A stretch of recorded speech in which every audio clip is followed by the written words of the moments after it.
ದೇವಯಜ್ಞ ಪಶು ಲೋಕ ಪಾಪ ವಾಯೇ ಕಾರುಣ್ಯ ಮಾಡು ದೇವಯಜ್ಞ ಪಶು ಲೋಕ ಪಾಪ ವಾಯೇ ಕಾರುಣ್ಯ ಮಾಡು ದೇವಯಜ್ಞ ಪಶು ಲೋಕ ಪಾಪ ವಾಯೇ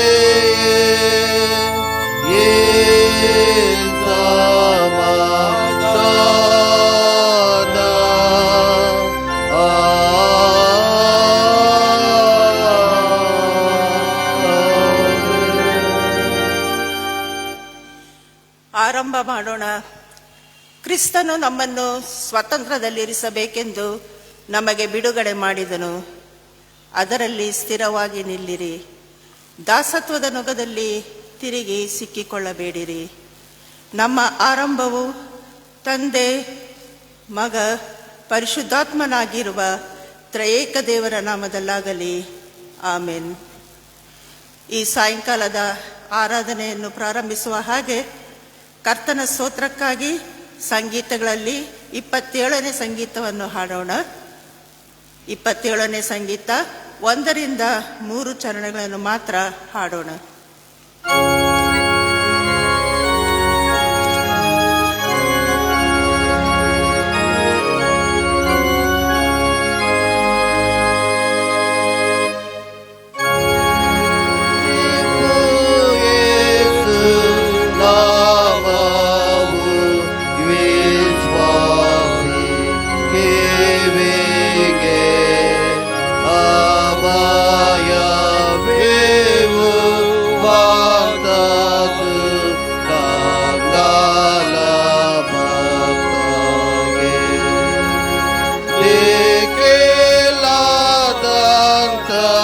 ಪಾಪಿಗೆ ಆಶ್ರಯವಾಗುತ್ತದೆ ಅರಣ್ಯಯು ವಾತಗೆ ಈ ನಾಮ ಮಾನವೇ ಈ ನಾಮ ಭದ್ರ ಶಿಲೆಯು ಗೋರಾಣಿ ಆಸರೆ ಒಬ್ಬ ಕ್ರೈಸ್ತ ದಾಸಗು ಸಮಸ್ತ ಸಭೆಗೆ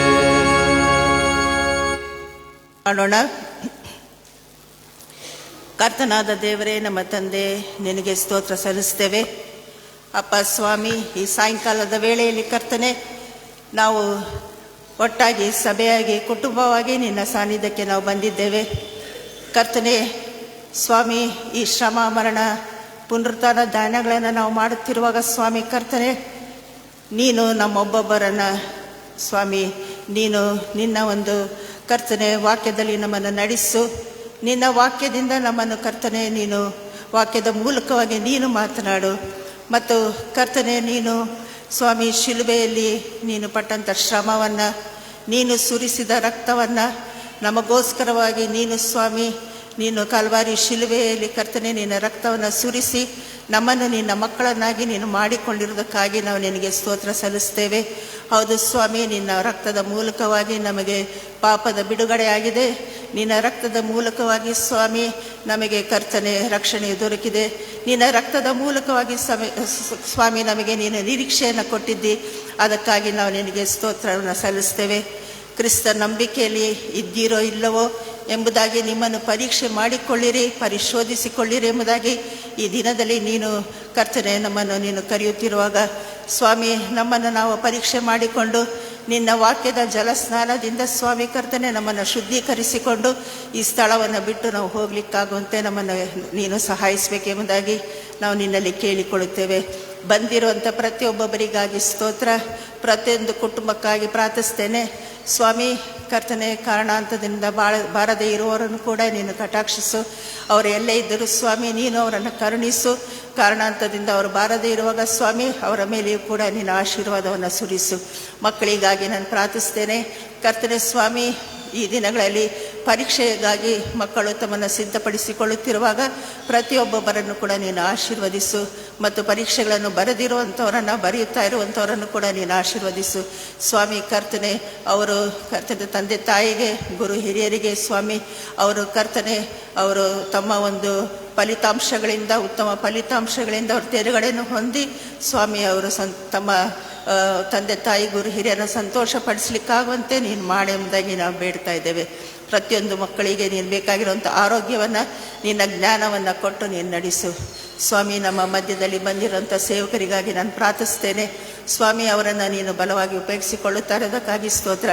ಈ ದಿವಸದಲ್ಲಿಯೂ ಕೂಡ ಸ್ವಾಮಿ ನೀನು ನಿನ್ನ ವಾಕ್ಯವನ್ನು ಅವರ ಬಾಯಲ್ಲಿಟ್ಟು ನಿನ್ನ ಆತ್ಮನ ಮೂಲಕವಾಗಿ ಸ್ವಾಮಿ ನೀನು ಮಾತನಾಡಬೇಕೆಂಬುದಾಗಿ ನಾವು ನಿನ್ನಲ್ಲಿ ಕೇಳಿಕೊಳ್ಳುವವರಾಗಿದ್ದೇವೆ. ಕರ್ತನೆ, ನೀನು ಅವರ ಜೀವಿತದಲ್ಲಿ ಮಾಡಿರುವಂಥ ಎಲ್ಲ ಅದ್ಭುತ ಕಾರ್ಯಗಳಿಗಾಗಿ ನಾವು ನಿನಗೆ ಸ್ತೋತ್ರ ಸಲ್ಲಿಸ್ತೇವೆ. ಹೌದು ಸ್ವಾಮಿ, ಅಸಾಧ್ಯವಾದದನ್ನು ಸಾಧ್ಯ ಮಾಡುವಂಥ ದೇವರು ನೀನಾಗಿದ್ದಿ ಸ್ವಾಮಿ.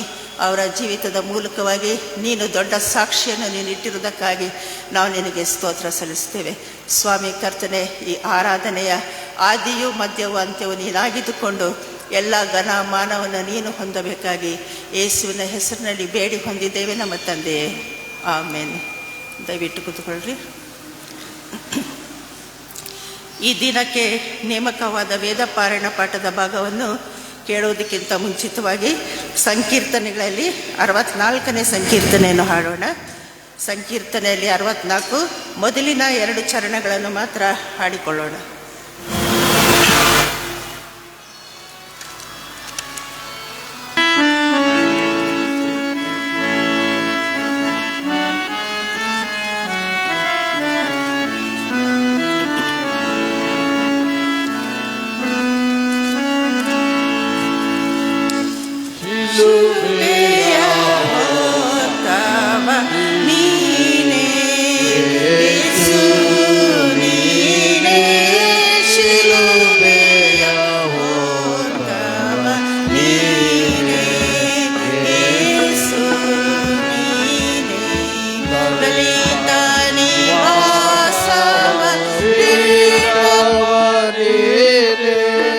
ಲಲಿತ ನಿವಾಸವ ಬೇಟವನೇನೆ ಇಳಿಯೋಳೆ ಮನುಪಾಡ ಕೊಂಡವನೇನೆ ಇಳಿಯೋಳೆ ಮನುಪಾಡ ಕೊಂಡವನೇನೆ ಇಳಿಯೋಳೆ ಮನುಪಾಡ ಕೊಂಡವನೇನೆ ಶಿಲುಬೆಯ ಹೋದವ ನೀನೆ ಯೇಸು ನೀನೆ ಶಿಲುಬೆಯ ಹೋದವ ನೀನೆ ಯೇಸು ನೀನೆ ಪಾಪದ ಕಷ್ಟವ ಹೇಗೆ ಪಾನೇನೆ ಪಾಪದ ಕಷ್ಟವ ಹೇಗೆ ಪಾನೇನೆ ತಾಪವ ಹೋದಿದ ರಕ್ಷಕನೇನೆ ತಾಪವ ಹೋದಿದ ರಕ್ಷಕನೇನೆ ತಾಪವ ಹೋದಿದ ರಕ್ಷಕನೇನೆ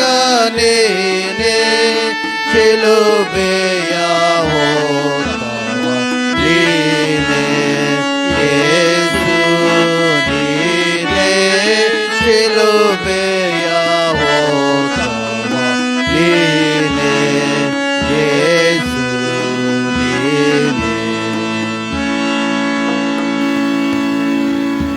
ಶ್ರಮದಾನದ 6ನೇ ದಿನಕ್ಕೆ ನೇಮಕವಾದ ವೇದ ವಾಕ್ಯ ಭಾಗವು ವಿಮೋಚನಾ ಕಾಂಡ 3ನೇ ಅಧ್ಯಾಯ 7ರಿಂದ 12 ವಚನಗಳು. ವಿಮೋಚನಾ ಕಾಂಡ 3ನೇ ಅಧ್ಯಾಯ 7ರಿಂದ 12 ವಚನಗಳು. ಆಗ ಯೆಹೋವನು, ಐಗುಪ್ತ ದೇಶದಲ್ಲಿರುವ ನನ್ನ ಜನರು ದುರವಸ್ಥೆಯನ್ನು ನೋಡಿದ್ದೇನೆ. ಬಿಟ್ಟಿ ಮಾಡಿಸುವವರ ವಿಷಯದಲ್ಲಿ ಅವರು ಇಟ್ಟು ಮೊರೆಯನ್ನು ನನಗೆ ಕೇಳಿಸಿತು. ಅವರ ದುಃಖವನ್ನೆಲ್ಲ ನಾನು ಬಲ್ಲೆನು. ಆದ ಕಾರಣ ಅವರನ್ನು ಐಗುಪ್ತರ ಕೈಯೊಳಗಿಂದ ತಪ್ಪಿಸುವುದಕ್ಕೆ ಆ ದೇಶದಿಂದ ಬಿಡಿಸಿ ಹಾಲು ಜೇನು ಹರಿಯುವ ವಿಸ್ತಾರವಾದ ಒಳ್ಳೆಯ ದೇಶಕ್ಕೆ, ಅಂದರೆ ಕಾನಾನ್ಯರು, ಹಿತ್ತಿಯರು, ಅಮೋರಿಯರು, ಪೆರಿಜಿಯರು, ಹಿವಿಯರು, ಯೆಬೂಸಿಯರು ವಾಸವಾಗಿರುವ ದೇಶಕ್ಕೆ ನಡೆಸಿಕೊಂಡು ಹೋಗುವುದಕ್ಕೆ ಇಳಿದು ಬಂದಿದ್ದೇನೆ. ಈಗ ಕೇಳಿ, ಇಸ್ರಾಯೇಲರು ಕೂಗು ನನಗೆ ಮುಟ್ಟಿತು. ಐಗುಪ್ತರು ಅವರಿಗೆ ಕೊಡುವ ಉಪದ್ರವವನ್ನು ನಾನು ನೋಡಿದ್ದೇನೆ. ಆದದರಿಂದ ನನ್ನ ಜನರಾಗಿರುವ ಇಸ್ರಾಯೇಲರು ಐಗುಪ್ತ ದೇಶದಿಂದ ಹೊರಗೆ ಬರಮಾಡುವುದಕ್ಕೆ ನಿನ್ನನ್ನು ಫರೋಹನ ಬಳಿಗೆ ಕಳಿಸುತ್ತೇನೆ ಬಾ ಅಂದನು. ಮೋಶೆ ದೇವರಿಗೆ ಫರೋಹನ ಸನ್ನಿಧಾನಕ್ಕೆ ಹೋಗುವುದಕ್ಕೆ ಇಸ್ರಾಯೇಲರನ್ನು ಐಗುಪ್ತ ದೇಶದಿಂದ ಕರೆದುಕೊಂಡು ಬರುವುದಕ್ಕೂ ನಾನು ಇಷ್ಟರವನೋ ಎಂದು ಕೇಳಿದನು. ಅದಕ್ಕೆ ದೇವರು, ನಾನೇ ನಿನ್ನ ಸಂಗಡ ಇರುವೆನು ಮತ್ತು ನಿನ್ನ ಜನರನ್ನು ಐಗುಪ್ತ ದೇಶದಿಂದ ಹೊರತಂದಾಗ ನೀವು ಈ ಬೆಟ್ಟದಲ್ಲಿ ದೇವರನ್ನು ಆರಾಧಿಸುವಿರಿ. ನಿನ್ನನ್ನು ಕಳಿಸುವುದಕ್ಕೆ ನಾನೇ ಎಂಬುದಕ್ಕೆ ಇದೇ ನಿನಗೆ ಗುರುತಾಗುವುದು ಎಂದನು.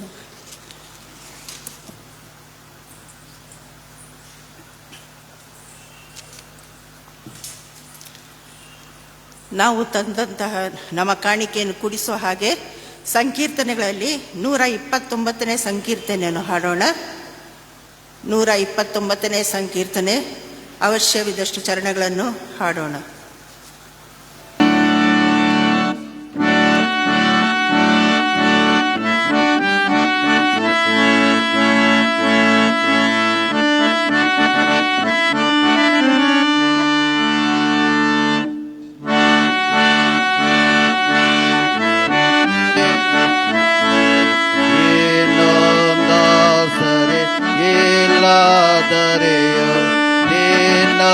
ನಂಬಿ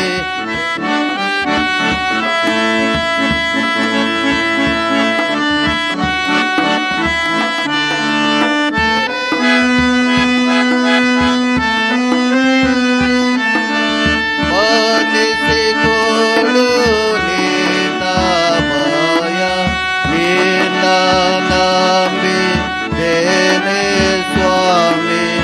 ಇನ್ನೊಂದಾಸರೆ ಇಲ್ಲದರೆ ನೀನೊಬ್ಬನೇ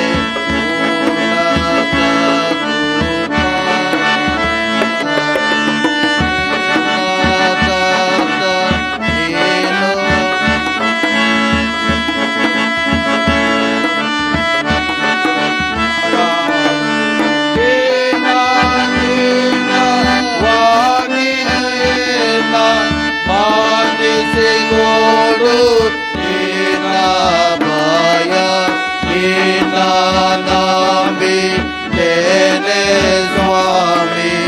ಇನ್ನೊಂದಾಸರೆ ಇಲ್ಲದರೆಯು ನೀಕೋನೆಸೆಯ ಕಾಣೆಯೋ ದುಃಖ ಮಿಂಚಿ ಹೋಯಿಗೆ ನೀಕೋನೆಸೆಯ ಕಾಣೆಯೋ ದುಃಖ ಮಿಂಚಿ ಹೋಯಿಗೆ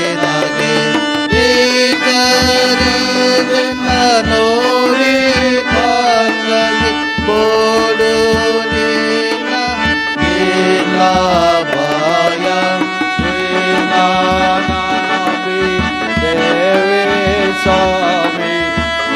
ಇನ್ನೊಂದಾಸರೆ ಇಲ್ಲದರೆಯೋ ಲೋಕದ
ನಮ್ಮ ಕಾಣಿಕೆಗಳನ್ನು ದೇವರಿಗೆ ಸಮರ್ಪಿಸಿ ಪ್ರಾರ್ಥನೆ ಮಾಡೋಣ. ನಾವೆಲ್ಲರೂ ಎದ್ದು ನಿಂತುಕೊಂಡು ನಮ್ಮನ್ನು ನಾವು ಸಮರ್ಪಿಸಿಕೊಂಡು ದೇವರ ಪಾದ ಸನ್ನಿಧಿಯಲ್ಲಿ ಪ್ರಾರ್ಥನೆ ಮಾಡೋಣ.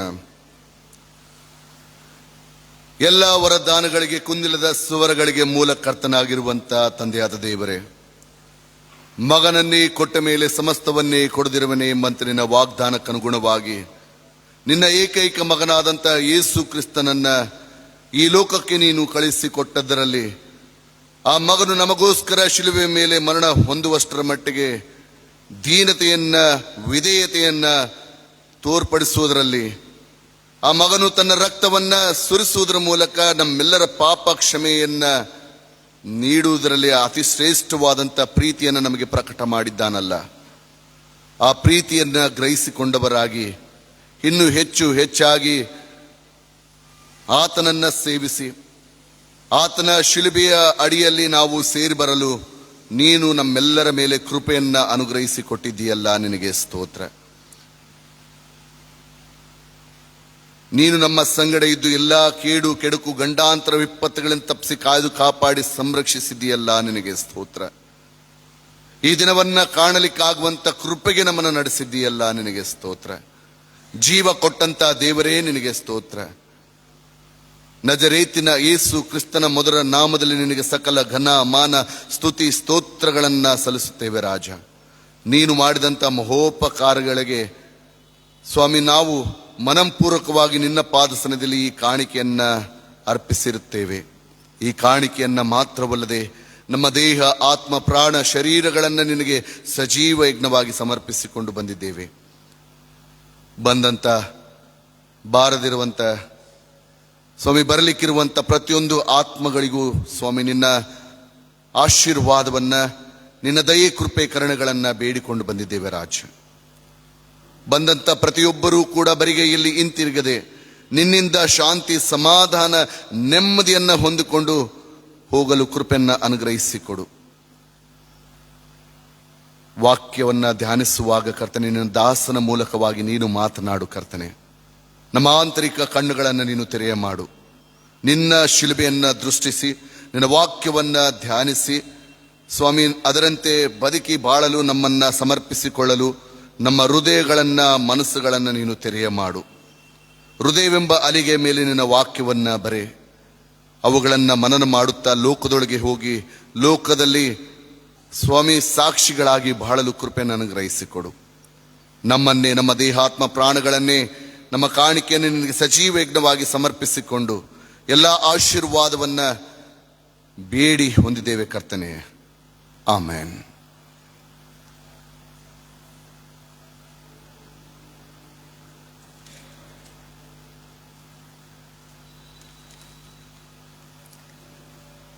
ನಾವು ಕರ್ತನ ವಾಕ್ಯ ಸಂದೇಶವನ್ನು ಕೇಳಲು ಸಿದ್ಧರಾಗುವಂತೆ ಸಂಗೀತಗಳಲ್ಲಿ 85ನೇ ಸಂಗೀತವನ್ನು ಹಾಡೋಣ.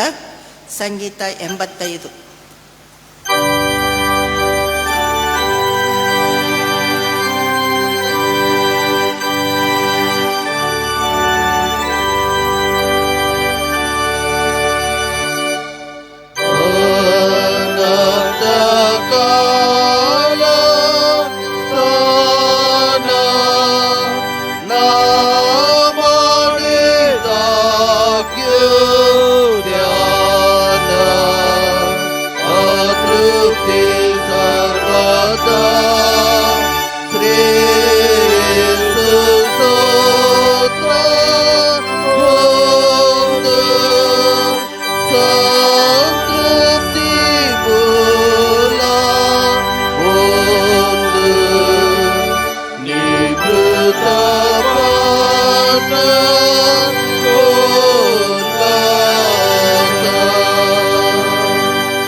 ಸಭೆಯವರು ದೊಳೆ ಮಾಡಿ ಕುಳಿತುಕೊಳ್ಳಬೇಕಾಗಿ ವಿನಂತಿಸಿಕೊಳ್ಳುತ್ತೇನೆ.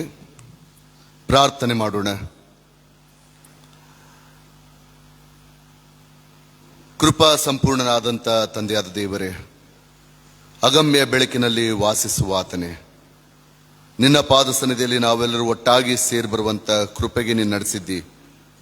ಎಲ್ಲಿ ಇಬ್ಬರಾಗಲಿ ಮೂವರಾಗಲಿ ನನ್ನ ಹೆಸರಿನಲ್ಲಿ ಕೂಡಿ ಬರುತ್ತಾರೋ ಅಲ್ಲಿ ನಾನಿರುವೆನೆಂಬುದಾಗಿ ವಾಗ್ದಾನ ಮಾಡಿದ್ದೀಯಲ್ಲ. ನಿನ್ನ ಪ್ರಸನ್ನತೆ ನಿನ್ನ ಇರುವಿಕೆಯನ್ನ ಬಯಸಿ ಬಂದವರಾಗಿದ್ದೇವೆ. ನಿನ್ನ ಶಿಲುಬೆಯನ್ನ ದೃಷ್ಟಿಸಿ ನೀ ಪಟ್ಟಂತ ವೇದನೆಯನ್ನ, ಶ್ರಮೆಯನ್ನ, ದುಃಖವನ್ನ ಸ್ವಾಮಿ ನಾವು ಅನುಭವ ಮಾಡಲು, ನಿನ್ನ ವಾಕ್ಯದ ಬೆಳಕಿನಲ್ಲಿ ನಾವು ಅನುಭವ ಮಾಡಿಕೊಳ್ಳಲು ಸೇರಿ ಬಂದವರಾಗಿದ್ದೇವೆ. ನೀನು ನಮ್ಮೊಟ್ಟಿಗೆ ಮಾತನಾಡು ಕರ್ತನೇ, ನನ್ನ ಶರಣನೇ, ನನ್ನ ವಿಮೋಚಕನೇ. ನಮ್ಮ ಮಾತುಗಳು, ನಮ್ಮೆಲ್ಲರ ಹೃದಯದ ಧ್ಯಾನವು ಕೇವಲ ನಿನಗೆ ಸಮರ್ಪಕವಾಗಿರಲಿ, ನಿನಗೆ ಮಹಿಮೆ ತರುವಂಥದ್ದಾಗಿರಲಿ ಕರ್ತನೇ. ಆಮೆನ್. ಪ್ರಭು ಯೇಸು ಕ್ರಿಸ್ತನ ಸುಮಧುರ ನಾಮದಲ್ಲಿ ನಿಮ್ಮೆಲ್ಲರಿಗೂ ವಂದನೆಗಳನ್ನ ಸಲ್ಲಿಸುವಂತವನಾಗಿದ್ದೇನೆ.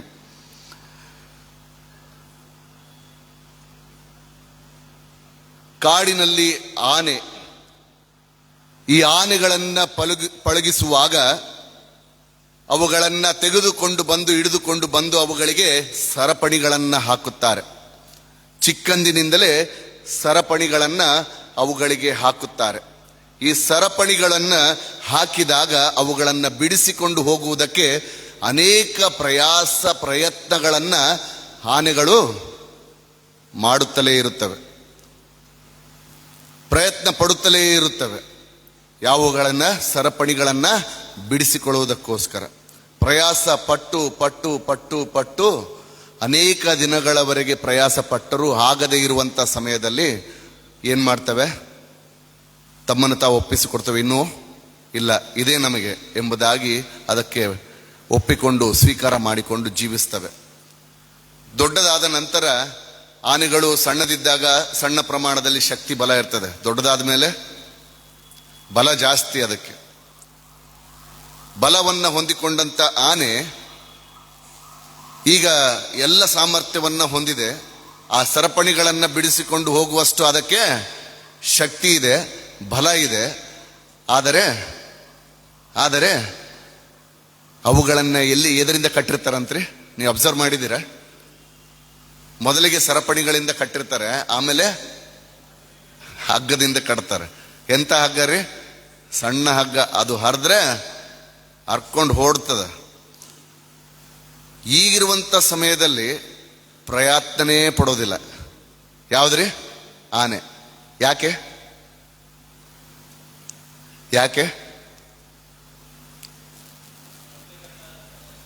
ರೀ ಅದರ ಫಿಕ್ಸ್ ಆಗ್ಬಿಟ್ಟಿದೆ. ಎಲ್ಲಿ?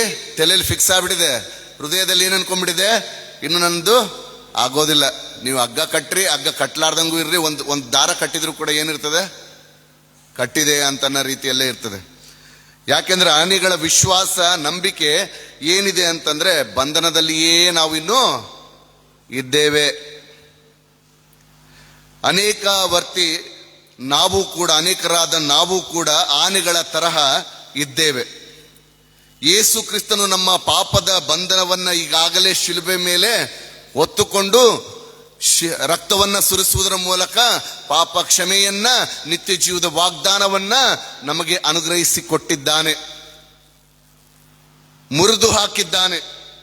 ಆದರೂ ಕೂಡ ಇನ್ನೂ ನಾವು ಪಾಪವೆಂಬ ದಾಸತ್ವದಲ್ಲಿ, ಆ ನೊಗದಲ್ಲಿ ನಾವಿನ್ನೂ ಇದ್ದೇವೆ. ಹಳೆಯ ವೈಫಲ್ಯತೆಯ ಜೀವಿತಗಳಲ್ಲಿಯೇ ನಾವು ಜೀವಿಸುವಂತವರಾಗಿದ್ದೇವೆ. ಯೋಹಾನನು ಬರೆದ ಸುವಾರ್ತೆ 8ನೇ ಅಧ್ಯಾಯದ 36ನೇ ವಚನವನ್ನು ನೀವು ಗಮನಿಸ್ರಿ. ಯೋಹಾನನು ಬರೆದ ಸುವಾರ್ತೆ 8ನೇ ಅಧ್ಯಾಯ 36ನೇ ವಚನದಲ್ಲಿ ಹೀಗೆ ಬರೆಯಲ್ಪಟ್ಟಿದೆ: ಆದುದರಿಂದ ಮಗನು ನಿಮ್ಮನ್ನು ಬಿಡುಗಡೆ ಮಾಡಿದರೆ ನಿಜವಾಗಿ ನಿಮಗೆ ಬಿಡುಗಡೆ ಆಗುವುದು. ವಿಮುಕ್ತಿ ಅಥವಾ ಬಂಧನದಿಂದ ವಿಮುಕ್ತಿ, ಫ್ರೀಡಮ್ ಅಂದರೆ ಬಲವಲ್ಲ. ಫ್ರೀಡಮ್ ಅಂದ್ರೆ ಬಲ ಅಲ್ಲ, ಸ್ವತಂತ್ರತೆ ಅಲ್ಲ. ಬದಲಾಗಿ ಕ್ರಿಸ್ತನು ನಮಗೋಸ್ಕರ ಈಗಾಗಲೇ ಏನು ಮಾಡಿದ್ದಾನೆ ಎಂಬುದನ್ನ ನಂಬಿ ಜೀವಿಸುವಂತದ್ದಾಗಿದೆ. ಈಗಿರುವಲ್ಲಿ ಈಗಾಗಲೇ ಓದಿ ಕೇಳಿಸಿಕೊಂಡಂತ ಪರಿಚ್ಛೇದಗಳ ಹಿನ್ನೆಲೆಯಲ್ಲಿ ನಾವು ಧ್ಯಾನ ಮಾಡುವಾಗ ಹೊಸೊಡಂಬಡಿಕೆಯ ವೇದಪಾರಣವನ್ನ ಅಂದ್ರೆ ಪತ್ರಿಕಾ ಭಾಗವನ್ನ ಕೂಡ ನಾವು ಓದಿ ಧ್ಯಾನಿಸೋಣ ಪ್ರಿಯರೇ. ಗಲಾತ್ಯದವರಿಗೆ ಬರೆದ ಪತ್ರಿಕೆ 4ನೇ ಅಧ್ಯಾಯ 1ರಿಂದ 7 ವಚನಗಳನ್ನ ನಾವು ಧ್ಯಾನಿಸಿ ತದನಂತರ ಹಳೆ ಒಡಂಬಡಿಕೆಯ ಭಾಗವನ್ನ ನಾವು ಮುಂದುವರಿಸೋಣ. ಗಲಾತ್ಯದವರಿಗೆ ಬರೆದ ಪತ್ರಿಕೆ 4ನೇ ಅಧ್ಯಾಯ 1ರಿಂದ 7 ವಚನಗಳು.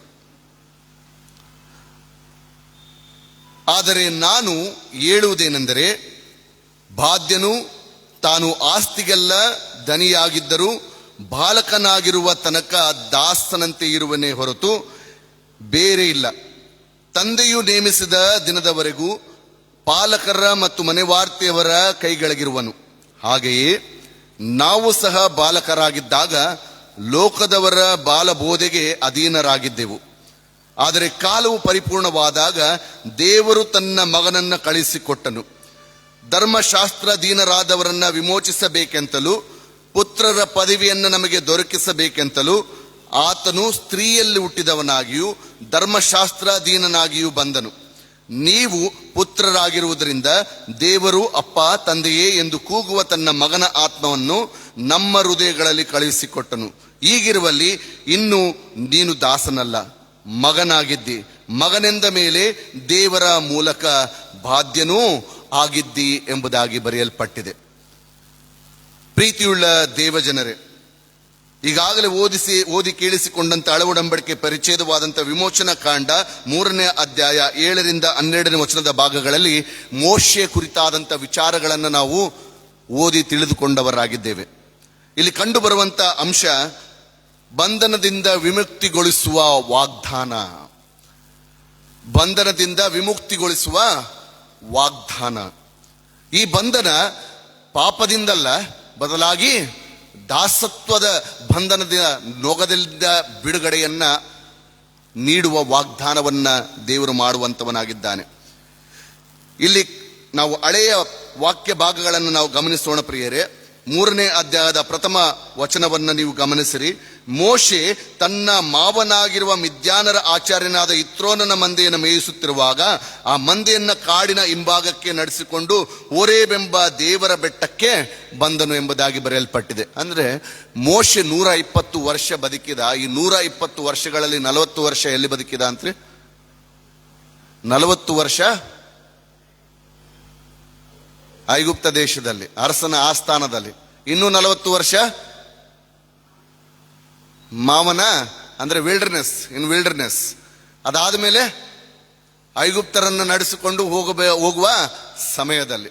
ಹೀಗಿರುವಲ್ಲಿ 40 ವರ್ಷಗಳ ಕಾಲ, ಅಂದ್ರೆ ಈಗ 80 ವರ್ಷ, ಅಂದ್ರೆ ಆತನು ಬರ್ತಾ ಇದ್ದಾನೆ. ಈಗ ಬಂದು ಇತ್ರೋನನ ಮಂದೆಯನ್ನ ಮೇಯಿಸುತ್ತಿರುವಾಗ ಆ ಮಂದೆಯನ್ನ ಕಾಡಿನ ಹಿಂಭಾಗಕ್ಕೆ ಕರೆದುಕೊಂಡು ಹೋದ. ವೈ? ಹಿಂಭಾಗಕ್ಕೆ ಯಾಕೆ ಕರೆದುಕೊಂಡು ಹೋದ? ಹೋರೇಬ್ ಬೆಟ್ಟದ ಹಿಂಭಾಗಕ್ಕೆ ಯಾಕೆ ಆತನು ಕರೆದುಕೊಂಡು ಹೋದ?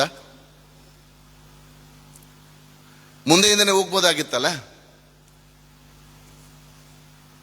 ಆತನಿಗೂ ಕೂಡ ಒಂದು ಕ್ವೈಟ್ ಟೈಮ್ ಅಂತ ಹೇಳ್ತೀವಿ ನಾವು. ಕ್ವೈಟ್ ಟೈಮ್ ಅಂದ್ರೆ ನಮಗೂ ಒಂದು ವಿಶ್ರಾಂತಿಯ ಸ್ಥಳ ಅಥವಾ ಒಂದು ವಿಶ್ರಾಂತಿಯ ಒಂದು ಸಮಯ ನಮಗೂ ಕೂಡ ಪ್ರತಿಯೊಬ್ಬರಿಗೂ ಕೂಡ ಬೇಕು. ಆ ವಿಶ್ರಾಂತಿಯ ಸಮಯವನ್ನ ಆತನು ಪಡೆದುಕೊಂಡವನಾಗಿ ಕಾಡಿನ ಹಿಂಭಾಗಕ್ಕೆ ಹೋದರೆ ಅದು ಏನಾಗಿತ್ತು? ಬ್ಯಾಕ್ ಸೈಡ್ ಏನಂತ ಹೇಳ್ತಾರೆ, ಕ್ವೈಟ್ ಆರ್ ಇಡನ್. ಅಲ್ಲಿ ಯಾರು ಬರ್ಲಿಕ್ಕೂ ಸಾಧ್ಯ ಇಲ್ಲ, ಯಾರು ಆತನನ್ನ ತಡೆಗಟ್ಟಲು ಸಾಧ್ಯ ಇಲ್ಲ. ಹೀಗಿರುವಲ್ಲಿ ಆತನು ಆ ಹಿಂಭಾಗಕ್ಕೆ ಹೋಗ್ತಾನೆ. ಆ ಒಂದು ಸ್ಥಳಕ್ಕೆ ಹೋಗುವಾಗ ಹೋರೇಬೆಂಬ ದೇವರ ಬೆಟ್ಟಕ್ಕೆ ಬಂದ. ಅಲ್ಲಿ ಮುಳ್ಳಿನ ಪೊದೆಯೊಳಗೆ ಉರಿಯುವ ಬೆಂಕಿಯಲ್ಲಿ ಯೆಹೋವನ ದೂತನವನಿಗೆ ಕಾಣಿಸಿಕೊಂಡನು. ಹೇಗೆಂದರೆ ಅವನು ಒಂದು ಮುಳ್ಳಿನ ಪೊದೆಯನ್ನ ಕಂಡನು. ಆ ಪೊದೆಯು ಬೆಂಕಿಯಿಂದ ಉರಿಯುತ್ತಿದ್ದರೂ ಅದು ಸುಟ್ಟು ಹೋಗದೇ ಇತ್ತು.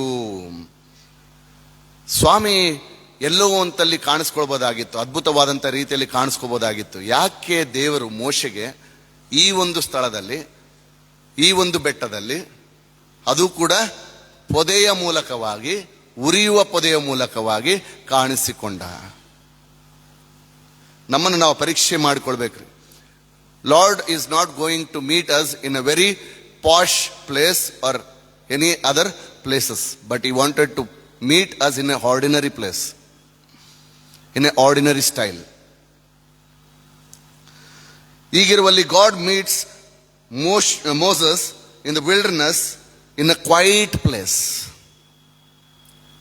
In a quiet place. ಇಲ್ಲಿ ದೇವರು ನೋಡಿ ಯಾವ ರೀತಿಯಲ್ಲಿ ತನ್ನನ್ನು ಪ್ರಕಟಪಡಿಸ್ಕೊಂತಾನೆ. ಮುಳ್ಳು ಪೊದೆ ಇದೆ, ಆ ಮುಳ್ಳು ಪೊದೆ ಉರಿತಾ ಇದೆ, ಆದರೆ ಸುಟ್ಟು ಹೋಗ್ತಾ ಇಲ್ಲ. ಇದನ್ನು ನೋಡಿದಂತ ಮೋಶೆ, ಇದೇನು ಸುಡ್ತಾ ಇದೆ, ಆದರೆ ಅದು ಹಾರಿ ಹೋಗ್ತಾ ಇಲ್ಲಲ್ಲ. ಈಗ ಆತನು ಅದನ್ನು ನೋಡಿದ ಮೋಶೆ ಅಲ್ಲಿಗೆ ಮುಂದಾಳತ್ವವನ್ನು ವಹಿಸ್ಕೊಳ್ತಾನೆ. ಅಂದ್ರೆ ತನ್ನ ಹೃದಯದಲ್ಲಿ ಇದು ಏನು ಎಂಬುದಾಗಿ ಆತನು ನೋಡ್ತಾನೆ. ನಮ್ಮ ಜೀವಿತಗಳಲ್ಲಿಯೂ ಕೂಡ ದೇವರು ಅನೇಕಾವರ್ತಿ ನಮಗೆ ಸಮಯವನ್ನ, ನಮಗೆ ಕರೆಯನ್ನ ನೀಡುವಂತ ಪರಿ ಅನೇಕ. ನನ್ನ ಜೀವಿತದಲ್ಲಿಯೂ ಕೂಡ ದೇವರು ಕರೆದದ್ದು ವಿಚಿತ್ರವಾದಂಥ ಘಟನೆಯೇ, ವಿಚಿತ್ರವಾಗಿಯೇ ಅದ್ಭುತವಾಗಿಯೇ ನನ್ನನ್ನು ಸೇವೆಗೆ ಕರೆದ. ಇದನ್ನು ನಿಮಗೆ ಇಂದಿನ ದಿನಗಳಲ್ಲಿ ನಾನು ಅದನ್ನು ತಿಳಿಸಿದ್ದೇನೆ. ಈಗಲೂ ಅದನ್ನು ಸ್ವಲ್ಪ ರೀತಿಯಲ್ಲಿ ತಿಳಿಸ್ತೇನೆ. ಕೆಲಸ ಮಾಡುವಂಥ ಸಮಯದಲ್ಲಿ ನನ್ನ ಹೆಂಡತಿಗೆ ವೈಟ್ ಜಾಂಡಿಸ್ ಆಯಿತು. ವೈಟ್ ಜಾಂಡಿಸ್ ಆದ ಸಮಯದಲ್ಲಿ ಇನ್ನು ಬದುಕೋದಿಲ್ಲ, ನೀವು ತೆಗೆದುಕೊಂಡು ಹೋಗ್ರಿ ಎಂಬುದಾಗಿ ಹೇಳಿದಾಗ 1.5 ತಿಂಗಳ ಕಾಲ SMS ಹಾಸ್ಪಿಟಲ್ ಬೆಂಗಳೂರಿನಲ್ಲಿ ನಾವು ತೋರಿಸಿದಾಗ 1.5 ತಿಂಗಳು ಆಕೆ ICU ಅಲ್ಲೇ ಇದ್ಲು. ನನ್ನ ಹೆಂಡತಿ ICU ಅಲ್ಲೇ ಇದ್ಲು. ಇದ್ದಂಥ ಸಮಯದಲ್ಲಿ ಮಗುವನ್ನ ಎತ್ತುಕೊಂಡು 7 ತಿಂಗಳ ಮಗುವನ್ನ ಎತ್ತುಕೊಂಡು ನಾವು ಊರೆಲ್ಲ ತಿರುಗಾಡಿ ಆಕೆಯನ್ನ ಸಮಾಧಾನ ಪಡಿಸಬೇಕಾಗಿತ್ತು. ಮಗುವನ್ನ ಮತ್ತೆ ತಿರುಗಿ ಬರಬೇಕು, ಮತ್ತೆ ತಿರುಗಿ ಕೇಳಬೇಕು ಹೆಂಡತಿ ಹೇಗಿದ್ದಾಳೆ ಎಂಬುದಾಗಿ. ಆ ಸಮಯದಲ್ಲಿ ದೇವರು ಅನೇಕ ವಿಧದಲ್ಲಿ ಪ್ರಯತ್ನ ಪಟ್ಟರೂ ಕೂಡ ವಿಫಲತೆಯನ್ನ ಕಂಡಂತ ನಾವು ಒಂದು ಬಾಗಿಲನ್ನು ತೆರೆದ. ಮೊದಲಿಗೆ ಬೈಬಲ್ಲೇ ಹಿಡಿತಾ ಇರಲಿಲ್ಲ, ಸಭೆಗೆ ಬರ್ತಾ ಇರಲಿಲ್ಲ, ಸಭೆ ಆವರಣದಲ್ಲಿ ಕೂಡ ಕಾಣಿಸ್ಕೊಂತ ಇರಲಿಲ್ಲ, ನಮ್ಮ ಹೆಂಡತಿಯನ್ನು ಕೂಡ ಸಭೆಗೆ ಕಳಿಸ್ತಾ ಇರಲಿಲ್ಲ. ಹೋಗ್ಬಾರ್ದು, ಅಲ್ಲೇನು ಸಿಗ್ತದೆ, ಅಲ್ಲಿ ಏನಿದೆ. ಈ ನಿಟ್ಟಿನಲ್ಲಿ ಅವರನ್ನ ದೇವರನ್ನ ಹೀಯಾಳಿಸಿದಂಥ ನನಗೆ ಒಂದು ಸಂದಿಗ್ಧ ಪರಿಸ್ಥಿತಿ ಬಂತು. ಜೀವ ಇಲ್ಲದೆ ಹೋಗುವಂತ ಪರಿಸ್ಥಿತಿ. ಡಾಕ್ಟರ್ ಬಂದು ಹೇಳಿದ್ರು, ಎಲ್ಲ ಪ್ರಯತ್ನ ಪಟ್ಟರು, ಲಿವರ್ ಇನ್ನು ಟ್ರಾನ್ಸ್ಪ್ಲಾಂಟ್ ಮಾಡಬೇಕೆಂಬುದಾಗಿ ಹೇಳಿದ್ರು. ಲಿವರ್ ಟ್ರಾನ್ಸ್ಪ್ಲಾಂಟ್ ಮಾಡಿದ್ರು ಕೂಡ ಸಾಧ್ಯ ಇಲ್ಲ ಎಂಬುದಾಗಿ ಹೇಳಿದ್ರು 1.5 ತಿಂಗಳಾದ ಮೇಲೆ. ಆಗ ಎದೆ ಬಡ್ಕೊಂಡು, ನೀನ್ ದೇವರಾಗಿದ್ರೆ ನೀನು ಹಿಂಗ್ ಮಾಡ್ತೀಯಾ ಎಂಬುದಾಗಿ ಪ್ರಶ್ನೆಗಳನ್ನು ಕೇಳಿದಂಥ ವ್ಯಕ್ತಿ ನಾನು. ನಮ್ಮ ತಂದೆ ತಾಯಿಗೂ ಕೂಡ ಆ ಸಮಯದಲ್ಲಿ ನೀವು ದೇವರು ಎಂಬುದಾಗಿ ನಂಬಿಕೆಯಿಂದ ಹೋಗ್ತಾ ಇದ್ದೀರಾ, ನಿಮ್ಮ ದೇವರು ಈಗ ಮಾಡೋದು ಅನ್ನುವಂಥ ಪ್ರಶ್ನೆಗಳನ್ನು ಕೇಳಿದಂಥ ವ್ಯಕ್ತಿ ನಾನು. ಆ ಸಮಯದಲ್ಲಿ ರವಿ ಜೋಸೆಫ್ ಅಯ್ಯನವರು ಹಾಗೆ ಅನೇಕ ಪಾಸ್ಟರ್ಸ್ ರವರು ನಮಗೆ ಫೋನ್ ಮಾಡಿ, ಇಲ್ಲ ನೀನು ಸಮರ್ಪಣೆ ಮಾಡಿಕೋ, ದೇವರಿಗೆ ಸಮರ್ಪಿಸಿಕೋ, ಆಗ ನೀನು ದೇವರ ಮಹತ್ತನ್ನ ಕಾಣುತ್ತೀಯಾ ಎಂಬುದಾಗಿ ಹೇಳಿ ನಮಗೆ ತಿಳಿಸಿದಾಗ, ಹೌದಾ, ಹಾಗಿದ್ರೆ ನಾನು ಈ ಸಲ ಪ್ರಾರ್ಥನೆ ಮಾಡ್ತೇನೆ, ಪ್ರಾರ್ಥನೆ ಮಾಡಿದರೆ ದೇವರ ಉತ್ತರ ಕೊಟ್ಟನೋ ನನ್ನನ್ನು ನಾನು ಸಮರ್ಪಣೆ ಮಾಡ್ಕೊತೇನೆ, ಇಲ್ಲದಿದ್ರೆ ಮುಂದಿನ ಬಾರಿ ನೀವು ನನಗೆ ಯಾವ ರೀತಿಯೂ ಕೂಡ ತೊಂದರೆ ಕೊಡಬಾರ್ದು, ಬರಬೇಕು ಅನ್ನುವಂಥ ರೀತಿಯಲ್ಲಿ ನನಗೆ ಹೇಳಲೇಬಾರ್ದು ಎಂಬುದಾಗಿ ಹೇಳಿದೆ. ಆಯಿತು ಅಂತ ಹೇಳಿದರು. ಹೋದೆ, ಮೇಲಿನ ಚಾವಣಿಯಲ್ಲಿ ಹೋದೆ, ಹಾಸ್ಪಿಟಲ್ನ ಮೇಲ್ಚಾವಣಿಯಲ್ಲಿ ಹೋಗಿ, ದೇವರೇ ನೀ ಜೀವ ಕೊಟ್ಟಿ ಅಂತಂದ್ರೆ ನಾನು ಜೀವನವನ್ನು ನಿನಗೆ ಸಮರ್ಪಣೆ ಮಾಡ್ಕೊಳ್ತೇನೆ ಅಂತ ಒಂದೇ, ಅದಷ್ಟೇ ಪ್ರಾರ್ಥನೆ, ಬೇರೆ ಏನು ಮಾಡಲಿಲ್ಲ. ಕೆಳಗಡೆ ಇಳಿದು ಬಂದೆ. ಮರು ದಿವಸ ಬೆಳಿಗ್ಗೆ 6:30-7 ಗಂಟೆ ಸುಮಾರಿಗೆ ಅನಿತಾ ಅವರ ಹಸ್ಬೆಂಡ್ ಎಲ್ಲಿದ್ದಾರೆ ಎಂಬುದಾಗಿ ಕೇಳಿದ್ರು. ಓಡಿ ಹೋದ್ವಿ, ನಾನು, ನನ್ನ ತಂದೆ ಮತ್ತು ನನ್ನ ಚಿಕ್ಕಪ್ಪ 3 ಒಳಗಡೆ ಓಡಿ ಹೋದ್ವಿ ICU ಒಳಗಡೆ. ಹೋಗಿದ್ದ ತಕ್ಷಣವೇ ಅವರ ಕೇಳಿದಂಥ ಮೊಟ್ಟ ಮೊದಲನೇ ಪ್ರಶ್ನೆ, ನಿನ್ನ ದೇವರು ಯಾರು? ಒಬ್ಬ ಡಾಕ್ಟರ್ ಹೊರಗಡೆ ಬಂದು ಕೇಳಿದಂಥ ಮೊಟ್ಟ ಮೊದಲನೇ ಪ್ರಶ್ನೆ, ನಿನ್ನ ದೇವರು ಯಾರು? ನನಗೆ ಗಾಬರಿ ಆಯ್ತು. ನಾನು ಕೇಳಿದೆ, ಯಾಕ್ರಿ ಡಾಕ್ಟ್ರೇ, ಮೊದಲು ಹೇಳ್ರಿ ನನ್ನ ಹೆಂಡತಿ ಹೆಂಗಿದ್ದಾಳೆ ಅಂತ. ಇಲ್ಲ ನೀವು ಹೇಳಿ ಫಸ್ಟ್, ಏನಂತ, ನಿನ್ನ ದೇವರು ಯಾರು ಎಂಬುದಾಗಿ. ಇಲ್ಲ ಡಾಕ್ಟ್ರೆ, ನೀವು ಹೇಳ್ರಿ ನನ್ನ ಹೆಂಡತಿ ಹೆಂಗಿದ್ದಾಳೆ. ನಮ್ಮ ತಂದೆ ಮತ್ತು ನಮ್ಮ ಚಿಕ್ಕಪ್ಪ ಬೈದರು, ಅಲ್ಲಪ್ಪ ನಿನಗೆ ದೇವರ ಹೆಸರು ಹೇಳಕ್ಕೂ ನಿನಗೆ ಕಷ್ಟ ಏನೋ ಅಂದ್ರು. ಜೀವ ಸ್ವರೂಪನಾದ, ಅದ ಎಲ್ಲಿಂದ ಬಂತು ಗೊತ್ತಿಲ್ರಿ ನನಗೆ. ಜೀವ ಸ್ವರೂಪನಾದ ಯೇಸು ಸ್ವಾಮಿಯೇ ನನ್ನ ದೇವರು, lord saviour Jesus Christ is my god ಅಂತಂದು ಹೇಳಿದೆ. ಹೇಳಿದ ತಕ್ಷಣವೇ ಅವರಿಂದ ಬಂದಂತ ಉತ್ತರ, your lord god has saved your wife, go and C ಅಂದ್ರು. ಅವತ್ತು ಇಟ್ಟಂತ ಹೆಜ್ಜೆ. ಕರೆ ಅನೇಕ ಇರ್ತದೆ, ಅನೇಕ ವಿಧಗಳಲ್ಲಿ ದೇವರು ಕರೆಯುವಿಕೆ ಇರ್ತದೆ. ಆ ಕರೆಯನ್ನು ನಾವು ಸ್ವೀಕಾರ ಮಾಡಬೇಕು. ಆ ಕರೆ ಕೊಟ್ಟಾಗ, ದೇವರು ಕರೆ ಕೊಟ್ಟಾಗ ನಾವು ಅದನ್ನು ಸ್ವೀಕಾರ ಮಾಡಿ ಆತನಿಗೋಸ್ಕರ ಜೀವಿಸುವಂಥದ್ದು ನಮ್ಮ ಆದ್ಯ ಕರ್ತವ್ಯವಾಗಿದೆ. ಮೋಶೆಗೆ ಕರಿತಾ ಇದ್ದಾನೆ ದೇವರು, ಮೋಶೆಗೆ ಕರಿತಾ ಇದ್ದಾನೆ. ಪೊದೆಯ ಮೂಲಕವಾಗಿ, ವಿಚಿತ್ರವಾಗಿಯೂ ಅದ್ಭುತವಾಗಿಯೂ ದೇವರು ಆತನ ಆಕರ್ಷಿಸಿ ಮೋಶೆಗೆ ಇದು ವಿಚಿತ್ರವಾಗಿದೆ ಅಲ್ಲ ಎಂಬುದಾಗಿ ಆತನನ್ನ ಕರೆದಂತ ದೇವರು ಯಾವ ರೀತಿಯಲ್ಲಿ ಕರಿತಾನ್ರಿ? ಅದ್ಭುತವಾದಂಥ ರೀತಿಯಲ್ಲಿ ಕರಿತಾನೆ. ನೋಡಿ ಅಲ್ಲಿ 4ನೇ ವಚನ ನೋಡ್ರಿ. ದಾರಿ ಬಿಟ್ಟ, ನೋಡ್ರಿ, ಆಗ ಮೋಶೆ ನಾನು ದಾರಿ ಬಿಟ್ಟು ಈ ಆಶ್ಚರ್ಯವನ್ನ ನೋಡಿ ಪೊದೆಯು ಸುಟ್ಟು ಹೋಗದೆ ಇರುವುದಕ್ಕೆ ಕಾರಣವೇನು ಅಂತ ತಿಳ್ಕೊಳ್ಳೋದಕ್ಕೆ ಏನ್ ಮಾಡ್ದಾರಿ? ಮುಂದಾಳತ್ವನ್ನ ವಹಿಸಿಕೊಂಡ. ನಮ್ಮ ಜೀವಿತಗಳಲ್ಲಿಯೂ ಕೂಡ ಅನೇಕ ವರ್ತಿ ದೇವರು ನಮಗೆ ಕರೆ ನೀಡ್ತಾನಂತ್ರಿ. ಅನೇಕ ಅದ್ಭುತಗಳ ಮೂಲಕ ವಿಚಿತ್ರವಾಗಿ, ಅದ್ಭುತವಾಗಿ ದೇವರು ನಮಗೆ ಕರೆ ನೀಡ್ತಾರೆ. ಆದ್ರೆ ಆ ಕರೆಯನ್ನು ನಾವು ಏನ್ ಮಾಡ್ಬೇಕಂತ್ರಿ? ನೋಡ್ಲಿಕ್ಕೆ ಒಂದು ಸ್ಟೆಪ್ ಮುಂದೆ ಇಡ್ಬೇಕು. ಅವತ್ತು ನಾನು ಇಡದೆ ಹೋಗಿದ್ರೆ ಇವತ್ತು ನಾನು ಏನಾಗಿರ್ತಿದ್ನೋ ಗೊತ್ತಿಲ್ಲ, ಎಲ್ಲಿರ್ತಿದ್ನೋ ಗೊತ್ತಿಲ್ಲ, ಹೇಗಿರ್ತಿದ್ನೋ ಗೊತ್ತಿಲ್ಲ. ಇನ್ನು ಪಾಪದ ಬಂಧನದಲ್ಲೇ ಸಿಲುಕಿಕೊಂಡವನಾಗಿ ಲೋಕವನ್ನು ತ್ಯಜಿಸಿ ಹೋಗ್ತಾ ಇದ್ದೇನೋ ಗೊತ್ತಿಲ್ಲ.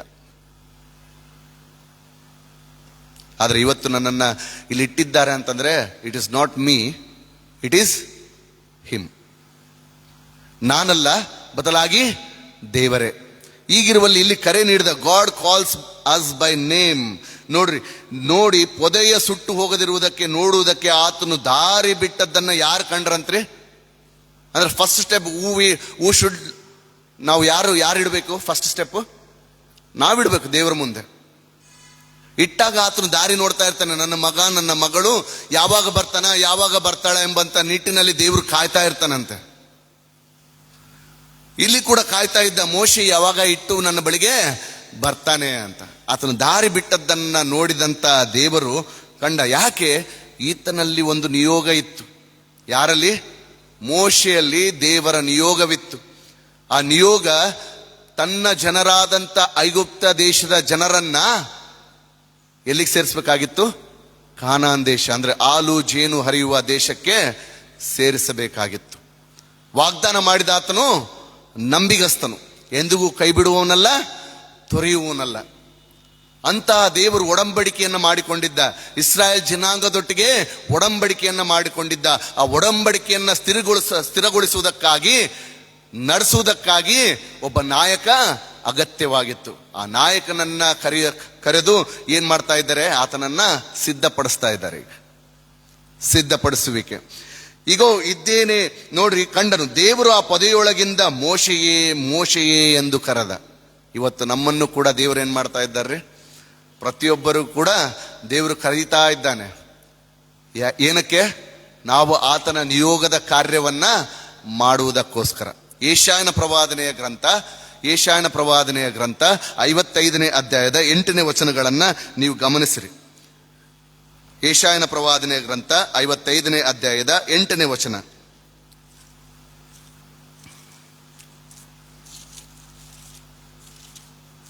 ಓದಿಮ. ಯೆಶಾಯ 55. ಯೆಹೋವನು ಈಗನ್ನುತ್ತಾನೆ, ನನ್ನ ಆಲೋಚನೆಗಳು ನಿಮ್ಮ ಆಲೋಚನೆಗಳಲ್ಲ, ನಿಮ್ಮ ಮಾರ್ಗಗಳು ನನ್ನ ಮಾರ್ಗಗಳಲ್ಲ. ಭೂಮಿಯ ಮೇಲೆ ಆಕಾಶವು ಎಷ್ಟು ಉನ್ನತವೋ ನಿಮ್ಮ ಮಾರ್ಗಗಳಿಗಿಂತ ನನ್ನ ಮಾರ್ಗಗಳು, ನಿಮ್ಮ ಆಲೋಚನೆಗಳಿಗಿಂತ ನನ್ನ ಆಲೋಚನೆಗಳು ಅಷ್ಟು ಉನ್ನತವಾಗಿವೆ. ನಮಗೋಸ್ಕರ ದೇವರ ಉದ್ದೇಶ, ಚಿತ್ತ ಇಟ್ಟೇ ಈ ಲೋಕಕ್ಕೆ ಕಳಿಸಿಕೊಟ್ಟಿದ್ದಾನೆ ಪ್ರಿಯರೇ. Lord has some plan and purpose in our life. ಮೊಟ್ಟ ಮೊದಲದಾಗಿ ದೇವರನ್ನ ಮಹಿಮೆ ಪಡಿಸುವಂತ ಉದ್ದೇಶ. ಎರಡನೇದಾಗಿ ನಾವು ರಕ್ಷಣೆಯೆಡೆಗೆ ಸಾಗುವಂಥದ್ದು, ಮತ್ತು ಇತರರನ್ನು ಕೂಡ ಆ ರಕ್ಷಣೆಯೆಡೆಗೆ ಸಾಗಿಸುವಂತ ಉದ್ದೇಶ. ಈ ಉದ್ದೇಶವನ್ನು ಇಟ್ಟುಕೊಂಡು ನಮ್ಮನ್ನು ಈ ಲೋಕಕ್ಕೆ ಕಳುಹಿಸಿಕೊಟ್ಟಿದ್ದಾನೆ ಪ್ರಿಯರೇ. ಈಗಿರುವಲ್ಲಿ ಇಲ್ಲಿ ಕೂಡ ಆತನು ಮೋಶೆಯನ್ನ ಕರೆದ. ಯಾಕೆ ಕರೆದ ಅಂತಂದ್ರೆ ಆತನ ಉದ್ದೇಶ ಏನಿತ್ತು ಅಂತಂದ್ರೆ, ಆ ದಾಸತ್ವದ ಬಂಧನದಲ್ಲಿದ್ದಂಥ, ಐಗುಪ್ತ ದೇಶದ ಬಂಧನದಲ್ಲಿದ್ದಂಥ ನನ್ನ ಮಕ್ಕಳನ್ನ, ನನ್ನ ಜನಾಂಗವನ್ನ, ನನ್ನ ಜನರನ್ನ ಬಿಡಿಸಿ ಕಾನಾನ್ ದೇಶಕ್ಕೆ ಸೇರಿಸುವಂತ, ಆ ವಾಗ್ದಾತ ದೇಶಕ್ಕೆ ಸೇರಿಸುವಂತ ಜವಾಬ್ದಾರಿ, ಉದ್ದೇಶ ಯಾರ ಜೀವಿತದಲ್ಲಿತ್ತು? ಮೋಶೆಯ ಜೀವಿತದಲ್ಲಿತ್ತು. ಮೋಶೆ ಎಲ್ಲಿ ಬೆಳೆದಾರೆ? ಮೋಶೆ ಎಲ್ಲಿ ಬೆಳೆದ? ನಾವು ಓದಬೇಕಾದ್ರೆ ಅದನ್ನ ಓದ್ತೇವೆ. ಮೋಶೆ ಎಲ್ಲಿ ಬೆಳೆದ? ಅರಮನೆಯಲ್ಲಿ ಅಂತ ಓದ್ತೇವೆ. ಇಲ್ಲ ರೀ, ಎಲ್ಲಿರಿ? ಮಾವನ ಮನೆಯಲ್ಲಿ ಅಲ್ಲ ರೀ. ಫರೋಹನ ಕುಮಾರ್ತೆ ಆ ಮಗುವನ್ನ ಎತ್ತಿಕೊಂಡಾಗ ಆಕೆ ಬೆಳಗ್ಗೆ ಯಾರು ಬಂದ್ರಿ? ಮೋಶೆಯ ಅಕ್ಕ ಅಲ್ಲಿಗೆ ಬಂದು ಕೇಳ್ತಾಳೆ, ಈ ಮಗುವಿಗೆ ದಾದಿ ಬೇಕೋ ಅಂತ ಕೇಳಿ ಆ ಮಗುವಿನ ತಾಯಿಯನ್ನೇ ಕರ್ಕೊಂಡು ಬರ್ತಾಳೆ. ಕರ್ಕೊಂಡು ಬಂದಾಗ ಆ ಮಗು ಯಾರ ಬಳಿಯಲ್ಲಿ ಹೋಗ್ತದ್ರಿ? ಇದು ನಾವು ಬಿಟ್ಬಿಡ್ತೇವೆ, ನಾವು ಆ ಭಾಗವನ್ನು ಬಿಟ್ಬಿಡ್ತೇವೆ. ಯಾರ ಬಳಿಗೆ ಹೋಗ್ತದೆ ಮಗು? ಅದ್ರ ತಾಯಿ ಅದನ್ನು ಕರ್ಕೊಂಡು ಹೋಗ್ತಾರೆ. ಕರ್ಕೊಂಡೋಗಿ ಮನೆಯಲ್ಲಿ ಏನ್ ಮಾಡ್ತಾರೆ ಅಂದ್ರೆ, ಎಲ್ಲಿ ಬೆಳೀತು ಮೋಶೆ ಎಲ್ಲಿ ಬೆಳೆದ?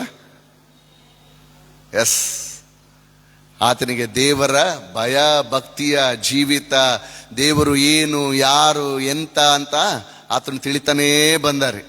ಎಲ್ಲಿಂದ? ಹುಟ್ಟಿದ್ದಂದಿನಿಂದ. ಈಗಿರುವಲ್ಲಿ ದೇವರು ಅಲ್ಲಿಂದಲೇ ಆತನನ್ನ ಒಂದು ಉದ್ದೇಶ ಪೂರ್ವಕವಾಗಿ ಆತನನ್ನ ಬೆಳೆಸಿಕೊಂಡು ಬಂದ ಪ್ರಿಯರೇ. ಅಲ್ಲಿಂದ ಅರಮನೆಯಲ್ಲಿ ಹೇಗೆ ಹೆಂಗೆ ಅಂತನ್ನುವಂಥದ್ದನ್ನ ಆತನಿಗೆ ಜ್ಞಾನ ವಿವೇಕವನ್ನ ದಯಪಾಲಿಸಿದ. ಅಲ್ಲಿಂದ ಕುರಿಯನ್ನ ಕಾಯುವಂತ ಜವಾಬ್ದಾರಿಯನ್ನ ಕೊಟ್ಟ. ಅಂದ್ರೆ ಮುಂದೆ ನೀನು ಎದಕ್ಕೆ ಸಿದ್ಧ ಆಗಬೇಕು? ನನ್ನ ಕುರಿಗಳನ್ನ ನೀನು ಕಾಯ್ಬೇಕಲ್ಲ, ಅದಕ್ಕೋಸ್ಕರ ನೀನು ಸಿದ್ಧಗೊಳ್ಳು ಅಂತ ಹೇಳಿ ಆ ಒಂದು ಸ್ಥಳದಲ್ಲಿ ಆತನನ್ನ ಕುರಿ ಕಾಯುವ ಮಂದೆಯಲ್ಲಿ ಆತನನ್ನ ಬಿಟ್ಟ. ನೋಡ್ರಿ, ಈ ಪ್ರಿಪೇರ್ಡ್ ಮೋಸಸ್ ಪ್ರತಿಯೊಂದು ಹಂತದಲ್ಲಿ ಮೋಶೆಯನ್ನ ಆತನು ತಯಾರಿ ಮಾಡುತ್ತಲೇ ಬಂದ. ಈಗ ಸಮಯ ಬಂತು. ಸಮಯ ಬಂದಾಗ ಕರೀತಾನೆ. ಕರೆದುಬಿಟ್ಟು ಹೇಳ್ತಾನೆ, ನೀನು ಏನ್ ಮಾಡು, ಈಗ ಹೋಗಿ ನನ್ನ ಜನರನ್ನ ನೀನು ಆ ದಾಸತ್ವದ ನೊಗದಿಂದ ನೀನು ಬಿಡಿಸು ಎಂಬುದಾಗಿ ಹೇಳ್ತಾನೆ. ನೋಡ್ರಿ, ಮೋಶೆ ಎಂದು ಕರೆದನು. ಅದಕ್ಕವನು 5ನೇ ವಚನದಲ್ಲಿ, ಇಗೋ ಇದ್ದೇನೆ ಅಂದನು. ದೇವರವನಿಗೆ, ನೀನು ಹತ್ತಿರ ಬರಬೇಡ, ನಿನ್ನ ಕಾಲು ಕೆರಗಳನ್ನ ತೆಗೆದು ಹಾಕು, ನೀನು ನಿಂತಿರುವ ಸ್ಥಳವು ಪರಿಶುದ್ಧ ಭೂಮಿ ಎಂದು ಹೇಳಿದ. ನಾವು ಸಭೆಗೆ ಬರಬೇಕಾದರೂ ಕೂಡ ನಾವು ಹೇಗೆ ಬರ್ತೀವ್ರಿ? ದಯಮಾಡಿ ಕ್ಷಮಿಸಿ. ಸಭೆಗೆ ಬರಬೇಕಾದ್ರೆ ಸಭೆಯ ಒಳಗೆ, ಆವರಣದಲ್ಲಿ, ಸಭೆಯ ಒಳಗೆ ಅಂಗಳದಲ್ಲಿ ಬರಬೇಕಾದರೆ ನಾವು ಯಾವ ರೀತಿಯಲ್ಲಿ ಬರ್ತೇವೆ? ಚಪ್ಪಲ್ ಹಾಕೊಂಡು ಬರೋದ್ರಿ. ದೇವರ ಆ ಸ್ಥಳ ಓರೇಬ ಬೆಟ್ಟ ಅದು ಪರಿಶುದ್ಧವಾಗಿರ್ಲಿಲ್ಲ ರೀ, ಅಥವಾ ಪವಿತ್ರತೆಯಿಂದ ಕೂಡಿರಲಿಲ್ಲ. ಯಾವಾಗ ದೇವರ ಪ್ರಸನ್ನತೆ ಅಲ್ಲಿ ಬಂತೋ, ದೇವರು ಅಲ್ಲಿ ನೆಲೆಸಿದನು, ಆಗ ಅದು ಪರಿಶುದ್ಧವಾಯಿತು. ಅಂದ್ರೆ ಇಲ್ಲಿ ಯಾರ ಪ್ರಸನ್ನತೆ ಇದೆ ಎಂಬುದಾಗಿ ನಾವು ಬರ್ತೇವೆ? ದೇವರ ಪ್ರಸನ್ನತೆ ಇದೆ ಎಂಬುದಾಗಿ ಬರ್ತೇವೆ. ಆ ದೇವರ ಪ್ರಸನ್ನತೆ ಎದುರಿನಲ್ಲಿ ನಾವು ನಿಂತುಕೊಳ್ಳುವಾಗ ದೇವರು ಏನ್ ಹೇಳ್ತಾನ್ರಿ? ಇದು ಪವಿತ್ರವಾದಂತ, ಪರಿಶುದ್ಧವಾದಂತ ಸ್ಥಳ. ಯಾಕೆ? ದೇವರು ಇರುವುದರಿಂದ, ದೇವರ ಪ್ರಸನ್ನತೆ ಇರುವುದರಿಂದ ಇದು ಪರಿಶುದ್ಧವಾದಂತ ಸ್ಥಳ ಆಗಿರುವಲ್ಲಿ ನಾವೇನ್ ಮಾಡ್ಬೇಕಂತೆ? ನಮ್ಮ ಕಾಲಿನ ಕೆರಗಳನ್ನ ಬಿಟ್ಟು ಬರಬೇಕು. ದೇವರ ಪ್ರಸನ್ನತೆಯ ಸ್ಥಳದಲ್ಲಿ ನಮ್ಮನ್ನು ನಾವು ತಗ್ಗಿಸಿಕೊಂಡವರಾಗಿ ಬರಬೇಕು. ಅದು ತಗ್ಗಿಸುವಿಕೆಯನ್ನ ಅದು ವ್ಯಕ್ತಪಡಿಸುತ್ತದೆ ಪ್ರಿಯರೇ. ಈಗಿರುವಲ್ಲಿ ನಮ್ಮ ಪವಿತ್ರತೆ ಎಲ್ಲಿ ಪ್ರಾರಂಭವಾಗ್ತದೆ ಅಂತಂದ್ರೆ, ನಮ್ಮ ವ್ಯಕ್ತಿತ್ವದಲ್ಲಿ, ನಮ್ಮ ವ್ಯಕ್ತಿತ್ವದ ಗುಣಲಕ್ಷಣದಲ್ಲಿ ನಮ್ಮ ಪವಿತ್ರತೆ, ನಮ್ಮ ಪರಿಶುದ್ಧತೆ ಪ್ರತಿಬಿಂಬಿಸುವಂಥದ್ದಾಗಿದೆ. ಪ್ರಾರಂಭವಾಗುವಂಥದ್ದಾಗಿದೆ. ಈಗಿರುವಲ್ಲಿ 6ನೇ ವಚನವನ್ನು ನೀವು ಗಮನಿಸಿರಿ. ಅದಲ್ಲದೆ ಆತನು ನಾನು ನಿನ್ನ ತಂದೆಯ ದೇವರು, ಅಬ್ರಹಾಮನ ದೇವರು, ಈಸಾಕನ ದೇವರು, ಯಾಕೋಬನ ದೇವರು ಅಂದಾಗ ಮೋಶೆ ದೇವರನ್ನು ನೋಡುವುದಕ್ಕೆ ಭಯಪಟ್ಟು ಮುಖವನ್ನ ಮುಚ್ಚಿಕೊಂಡ. ಅಂದಿದ್ದ ತಕ್ಷಣವೇ ಹೆಂಗ್ ಗೊತ್ತಾಯ್ತು ಮೋಶೆಗೆ? ಅದಕ್ಕೆ ಹೇಳಿದ್ದು, ಆತನಿಗೆ ಪ್ರತಿಯೊಂದು ಕೂಡ ಎಲ್ಲಿಂದ ರೀ? ಪ್ರಾರಂಭದಿಂದಲೇ ಆತನು ಕಲಿತಾ ಬಂದ. ಗಾಡ್ ಅಫರ್ಮ್ಸ್, ಆತನು ಮಾಡಿಕೊಂಡಂತ ಒಡಂಬಡಿಕೆಯನ್ನ ದೇವರು ಇಲ್ಲಿ ನಿಶ್ಚಯಪಡಿಸ್ತಾ ಇದ್ದಾನೆ. ಯಾರಿಂದ? ನಾನು ನಿನ್ನ ತಂದೆಯ ದೇವರು, ನಿನ್ನ ತಂದೆಯ ದೇವರು, ಅಬ್ರಹಾಮನ ದೇವರು, ಈಸಾಕನ ದೇವರು, ಯಾಕೋಬನ ದೇವರು ಎಂಬುದಾಗಿ. ಅಂದ್ರೆ ಅವರ ಜೊತೆಗೆ ಮಾಡಿಕೊಂಡಂತ ಒಡಂಬಡಿಕೆಯನ್ನ ನಾನು ಇವಾಗ ಸ್ಥಿರಗೊಳಿಸ್ತೇನೆ ಅನ್ನುವಂಥ ಮಾತನ್ನ ಇಲ್ಲಿ ಪ್ರಕಟಿಸುವಂತದ್ದಾಗಿದೆ ಪ್ರಿಯರೇ. ಆಗ ಯೆಹೋವನು 7ನೇ ವಚನದಲ್ಲಿ ನೀವು ಗಮನಿಸಿರಿ. ಆಗ ಯೆಹೋವನು ಐಗುಪ್ತ ದೇಶದಲ್ಲಿರುವ ನನ್ನ ಜನರ ದುರಾವಸ್ಥೆಯನ್ನು ನೋಡಿದ್ದೇನೆ. ನಿನ್ನೆ ಒಂದು ಪ್ರಶ್ನೆ ಮಾಡಿದ್ದಾರೆ, ಯಾಕೆ ಹಳೆ ಒಡಂಬಡಿಕೆಯ ಪರಿಚಯದಕ್ಕೂ ಹೊಸ ಒಡಂಬಡಿಕೆಯ ಪರಿಚಯದಕ್ಕೂ ಯಾಕೆ ಒಂದು ಹಾಳೆ, ಬಿಳಿ ಹಾಳೆ ಇದೆ? ಯಾಕಿದೆ?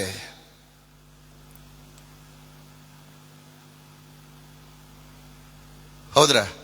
ಮಲಾಕಿ ಪುಸ್ತಕ ಆದ್ಮೇಲೆ ಒಂದು ಪೇಜ್, ವೈಟ್ ಪೇಜ್ ಇರ್ತಾರ್ರಿ. ಹಳೆ ಒಡಂಬಡಿಕೆಗೂ ಹೊಸ ಒಡಂಬಡಿಕೆಗೂ ಇಷ್ಟು ವರ್ಷಗಳ ಕಾಲ ಅಂತ್ಯ ಅಥವಾ ಅಂತರ ಇದೆ ಎಂಬುದಾಗಿ ನಾವು ಗ್ರಹಿಸಿಕೊಳ್ಳಬಹುದು. ಈ ಅಂತರ ಯಾಕೆ? ಎಷ್ಟು ವರ್ಷ ಗೊತ್ತಾ? ಆಮೇಲೆ ಎಷ್ಟ್ರಿ? 400 ವರ್ಷಗಳ ಅಂತರ. ಯಾಕೆ ಈ ಅಂತರ? ಯಾಕೆ ಈ ಅಂತರ? ನಮ್ಮನ್ನು ನಾವು ಪ್ರಶ್ನೆ ಮಾಡ್ಕೋಬೇಕ್ರಿ. ಯಾಕೆ ಅಂತಂದ್ರೆ ಆದಿಯಿಂದ ಹಿಡಿದು ಮಲಾಕಿಯ ಪುಸ್ತಕದವರೆಗೂ ದೇವರು ಏನ್ ಮಾಡ್ತಾ ಬಂದರಿ? ವಾಗ್ದಾನ ಮಾಡಿದಂತ, ಒಡಂಬಡಿಕೆ ಮಾಡಿಕೊಂಡಂತ ವಾಗ್ದಾತದ ಜನರೊಟ್ಟಿಗೆ ಆತನು ನಡೆಸಿಕೊಂಡು ಬಂದ, ಒಡಂಬಡಿಕೆಯನ್ನು ನೆರವೇರಿಸಿಕೊಂಡು ಬಂದ. ಆದರೂ ಕೂಡ ಜನರು ಏನ್ ಮಾಡ್ತಾ ಬಂದ್ರು? ವಾಗ್ದಾನವನ್ನ ಅನುಭವಿಸಿದ ಮೇಲೆ ತಿರುಗಿ ತಪ್ಪು ಮಾಡ್ತಾನೇ ಬಂದ್ರು. ತಿರುಗಿ ತಪ್ಪು ಮಾಡ್ತಾನೇ ಬಂದ್ರು. ತಪ್ಪು ಮಾಡುವಂತ ಈ ದೇವ ಜನಾಂಗಕ್ಕೆ ದೇವರು ತಿರುಗಿ ಎಲ್ಲಿಗೆ ಕಳಿಸ್ತಾ ಇದ್ದಾರೆ? ಎಲ್ಲಿ ಕಳಿಸ್ತಾ ಇದ್ದ? ದಾಸತ್ವಕ್ಕೆ ಕಳಿಸ್ತಾ ಇದ್ದ. ತಪ್ಪು ಮಾಡಿರಾ ದಾಸತ್ವಕ್ಕೆ ಹೋಗ್ರಿ, ತಪ್ಪು ಮಾಡಿರಾ ದಾಸತ್ವಕ್ಕೆ ಹೋಗ್ರಿ. ಮತ್ತೆ ಪಶ್ಚಾತ್ತಾಪ ಪಡ್ತಿದ್ರು, ಮತ್ತೆ ದೇವರನ್ನ ಕರಿತಾ ಇದ್ರು, ದೇವರೇ ನಮ್ಮನ್ನು ಕರುಣಿಸುವ ಅಂತ ಇದ್ರು. ತಿರುಗಿ ದೇವರು ಕನಿಕರಿಸುವ ಆತನಾಗಿ ಆತನ ಏನ್ ಮಾಡ್ತಾ ಇದ್ದಾರೆ? ಪ್ರೀತಿ ತೋರಿಸಿ ಅವರನ್ನ ಮತ್ತೆ ಪುನಃ ದಾಸತ್ವದಿಂದ ಕರ್ಕೊಂಡ್ಬಂದು ಅವರನ್ನ ಪುನಃ ಮತ್ತೆ ಸ್ವತಂತ್ರರಾಗಿ ಜೀವಿಸ್ಲಿಕ್ಕೆ, ಆಶೀರ್ವಾದವನ್ನು ಹೊಂದಿಕೊಂಡು ಜೀವಿಸ್ಲಿಕ್ಕೆ ಅವರನ್ನು ಮುನ್ನಡೆಸ್ತಾ ಇದ್ದ. ಆದರೆ ಈ ಕಾಲ 400 ವರ್ಷಗಳ ಕಾಲ ದೇವರು ತನ್ನ ಮಗನಾದಂತ ಯೇಸು ಕ್ರಿಸ್ತನನ್ನ ಕಳಿಸಿಕೊಡುವುದಕ್ಕೋಸ್ಕರ ಸುಮ್ಮನಿದ್ನಂತೆ. ಅಂದ್ರೆ he was preparing everything for his begotten son to come and give salvation to this world. ನೀವು ದಾನಿಯೇಲನ ಪುಸ್ತಕದಲ್ಲಿ ಓದುವಾಗ ದಾನಿಯೇಲನ ಪುಸ್ತಕದಲ್ಲಿ ಒಂದು ವಿಗ್ರಹ ಬರ್ತದೆ. ಯಾವ ವಿಗ್ರಹ? ನೆಬೂಕದ್ನೆಚ್ಚರನ ವಿಗ್ರಹ ಬರ್ತದೆ. ಆ ವಿಗ್ರಹಗಳಲ್ಲಿ ನಾವು ಕಾಣುವಂಥದ್ದು ಅನೇಕ ಸಿವಿಲೈಸೇಷನ್ ಅಂತಂದ್ರೆ ಈ ಕಾಲದ ಘಟ್ಟದಲ್ಲಿ ಏನೇನು ಆಗುತ್ತದೆ ಎಂಬಂತ ವಿಚಾರಗಳನ್ನ ಅಲ್ಲಿ ದಾನಿಯೇಲ ವ್ಯಕ್ತಪಡಿಸ್ತಾನೆ, ಪ್ರವಾದನೆ ಮಾಡ್ತಾನೆ. ಆ ಪ್ರವಾದನೆ ನೆರವೇರಿಕೆ ಆಗ್ತಾ ಇದೆ ರೀ. ಈಗ ಅದನ್ನು ನಾವು ಗ್ರಹಿಸಿಕೊಳ್ಳಲಾರದೆ ಹೋಗಿದ್ದೇವೆ. ಮೊದಲದಾಗಿ ಬ್ಯಾಬಿಲೋನಿಯ ಸಾಮ್ರಾಜ್ಯ ಬಂತು, ಆಳಿತು, ಹೋಯ್ತು. ಅದಾದ ಮೇಲೆ ಪರ್ಷಿಯಾ ಸಾಮ್ರಾಜ್ಯ ಬಂತು, ಅದು ಬಂದು ಆಳಿ ಹೋಯ್ತು. ಅದಾದ್ಮೇಲೆ ಗ್ರೀಕರ ಸಾಮ್ರಾಜ್ಯ ಬಂತು, ಗ್ರೀಕರು ಬಂದು ಆಳಿದರು, ಹೋದ್ರು. ರೋಮನ್ನರು ಬಂದ್ರು, ರೋಮನ್ನರ ಸಾಮ್ರಾಜ್ಯ ಬಂತು, ಅವರು ಆಳಿದರು.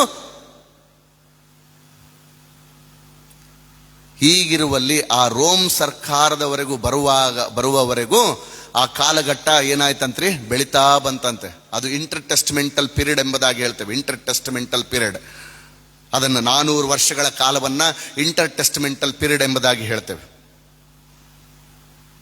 ಅಂತರ್ ಒಡಂಬಡಿಕೆ ಸಮಯ ಎಂಬುದಾಗಿ. ಈ ಕಾಲಘಟ್ಟದಲ್ಲಿ ಅನೇಕ ಧರ್ಮಗಳು, ಅನೇಕ ರಾಜಕೀಯ ಅನೇಕ ರೀತಿಯ ಸಾಮಾಜಿಕ ಉತ್ತೇಜನಗಳು ಹುಟ್ಟಿಕೊಂಡು ಬೆಳೆದವು. ರೋಮ್ ಸರ್ಕಾರದ ಮೂಲಕವಾಗಿ ಅಲೆಕ್ಸಾಂಡರ್ ದ ಗ್ರೇಟ್ ಎಂಬುದಾಗಿ ಬಂದ ಅನೇಕ ಶೋಷಣೆಗಳ ಹುಟ್ಟಿಕೊಂಡವು. ಕ್ರಿಸ್ತಿಯ ಜೀವಿತದಲ್ಲಿ ಅನೇಕ ಶೋಷಣೆ, ದಬ್ಬಾಳಿಕೆ ಹುಟ್ಟಿಕೊಂಡವು. ಯಾವ ಸಮಯದಲ್ಲಿ? ಈ 400 ವರ್ಷಗಳ ಸಮಯದಲ್ಲಿ. ಆಗ ದೇವರಿಗೆ ಏನ್ ಮಾಡಿದ್ರಂತೆ? ತಿರುಗಿ ಏನ್ ಮಾಡಿದ್ರಂತೆ? ದೇವರಿಗೆ ಮೊರೆ ಇಟ್ರಿ.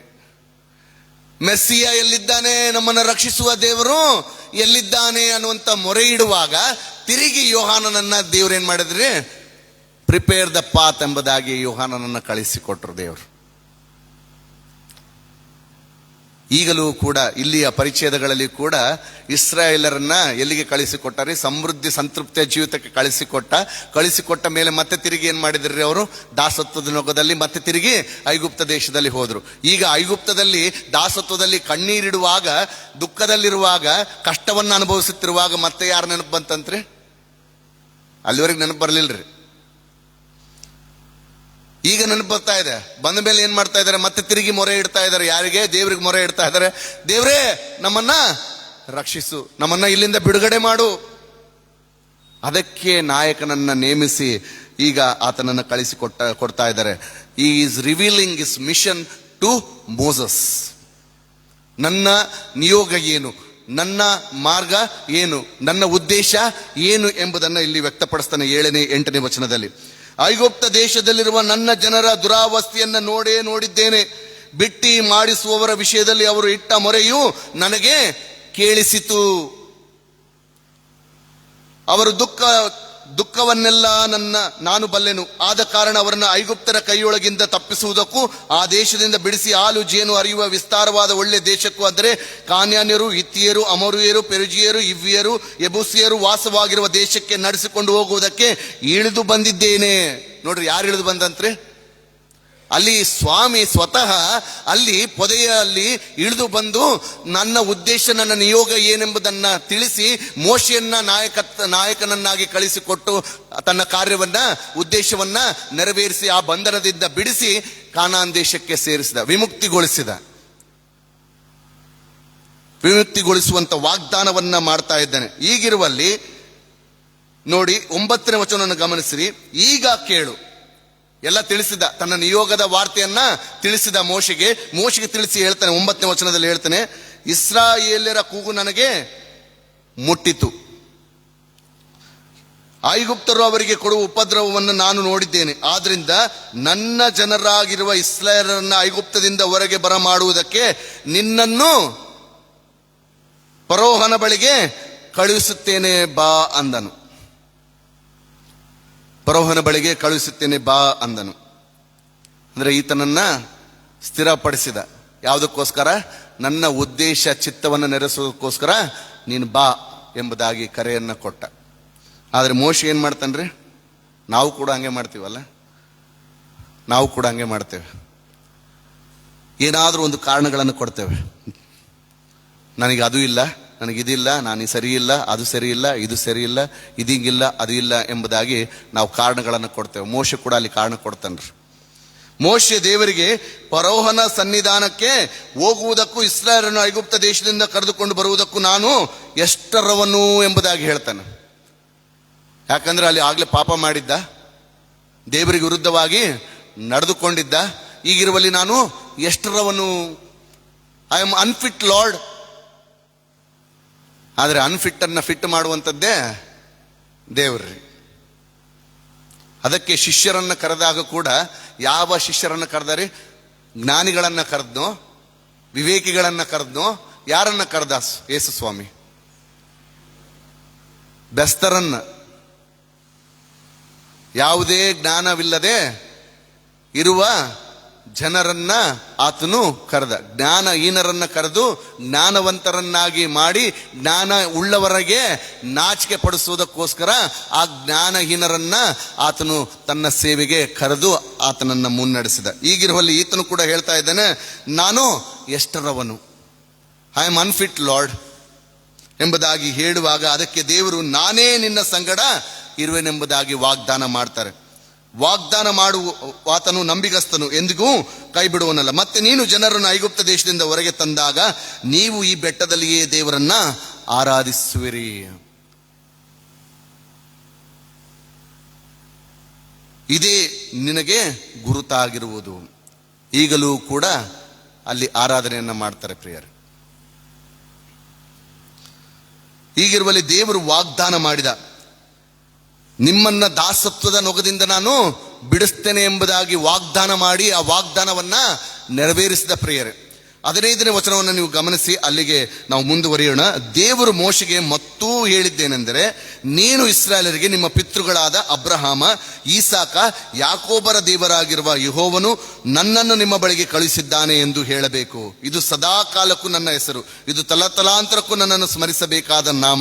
ನೀನು ಹೋಗಿ ಇಸ್ರಾಯೇಲರ ಹಿರಿಯರನ್ನು ಕೂಡಿಸಿ ಅವರಿಗೆ, ನಿಮ್ಮ ಪಿತೃಗಳ ದೇವರು ಅಂದರೆ ಅಬ್ರಹಾಮ, ಈಸಾಕ, ಯಾಕೋಬರ ದೇವರಾಗಿರುವ ಯೆಹೋವನು ನನಗೆ ದರ್ಶನ ಕೊಟ್ಟು ನಿಮ್ಮ ವಿಷಯದಲ್ಲಿ ನಾನು ನಿಮ್ಮಲ್ಲಿ ಲಕ್ಷ್ಯವಿಟ್ಟು ಐಗುಪ್ತ ದೇಶದಲ್ಲಿ ನಿಮಗೆ ಸಂಭವಿಸಿದ್ದನ್ನೆಲ್ಲ ತಿಳಿದುಕೊಂಡಿದ್ದೇನೆ.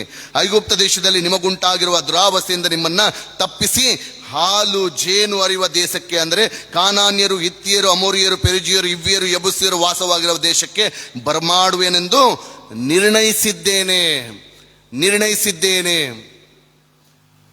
ತನ್ನನ್ನು ತಾನು ವ್ಯಕ್ತಪಡಿಸ್ತಾನೆ, ತನ್ನನ್ನು ತಾನು ಪ್ರಕಟಪಡಿಸ್ತಾನೆ. ಇರುವಾತನೆಯಾಗಿರುವ ದೇವರು, I am who I am ಎಂಬುದಾಗಿ ದೇವರು ಅಲ್ಲಿ ವ್ಯಕ್ತಪಡಿಸುವುದನ್ನು ನಾವು ಕಾಣಬಹುದು ಪ್ರಿಯರೇ. ಆ ವ್ಯಕ್ತಪಡಿಸಿದಂಥ ದೇವರು, ವಾಗ್ದಾನ ಮಾಡಿದಂಥ ದೇವರು ಆ ದಾಸತ್ವದ ನೊಗದಿಂದ ಇಸ್ರಾಯೇಲರನ್ನು ಬಿಡಿಸಿ ಕಾನಾನ್ ದೇಶಕ್ಕೆ ಸೇರಿಸಿದ.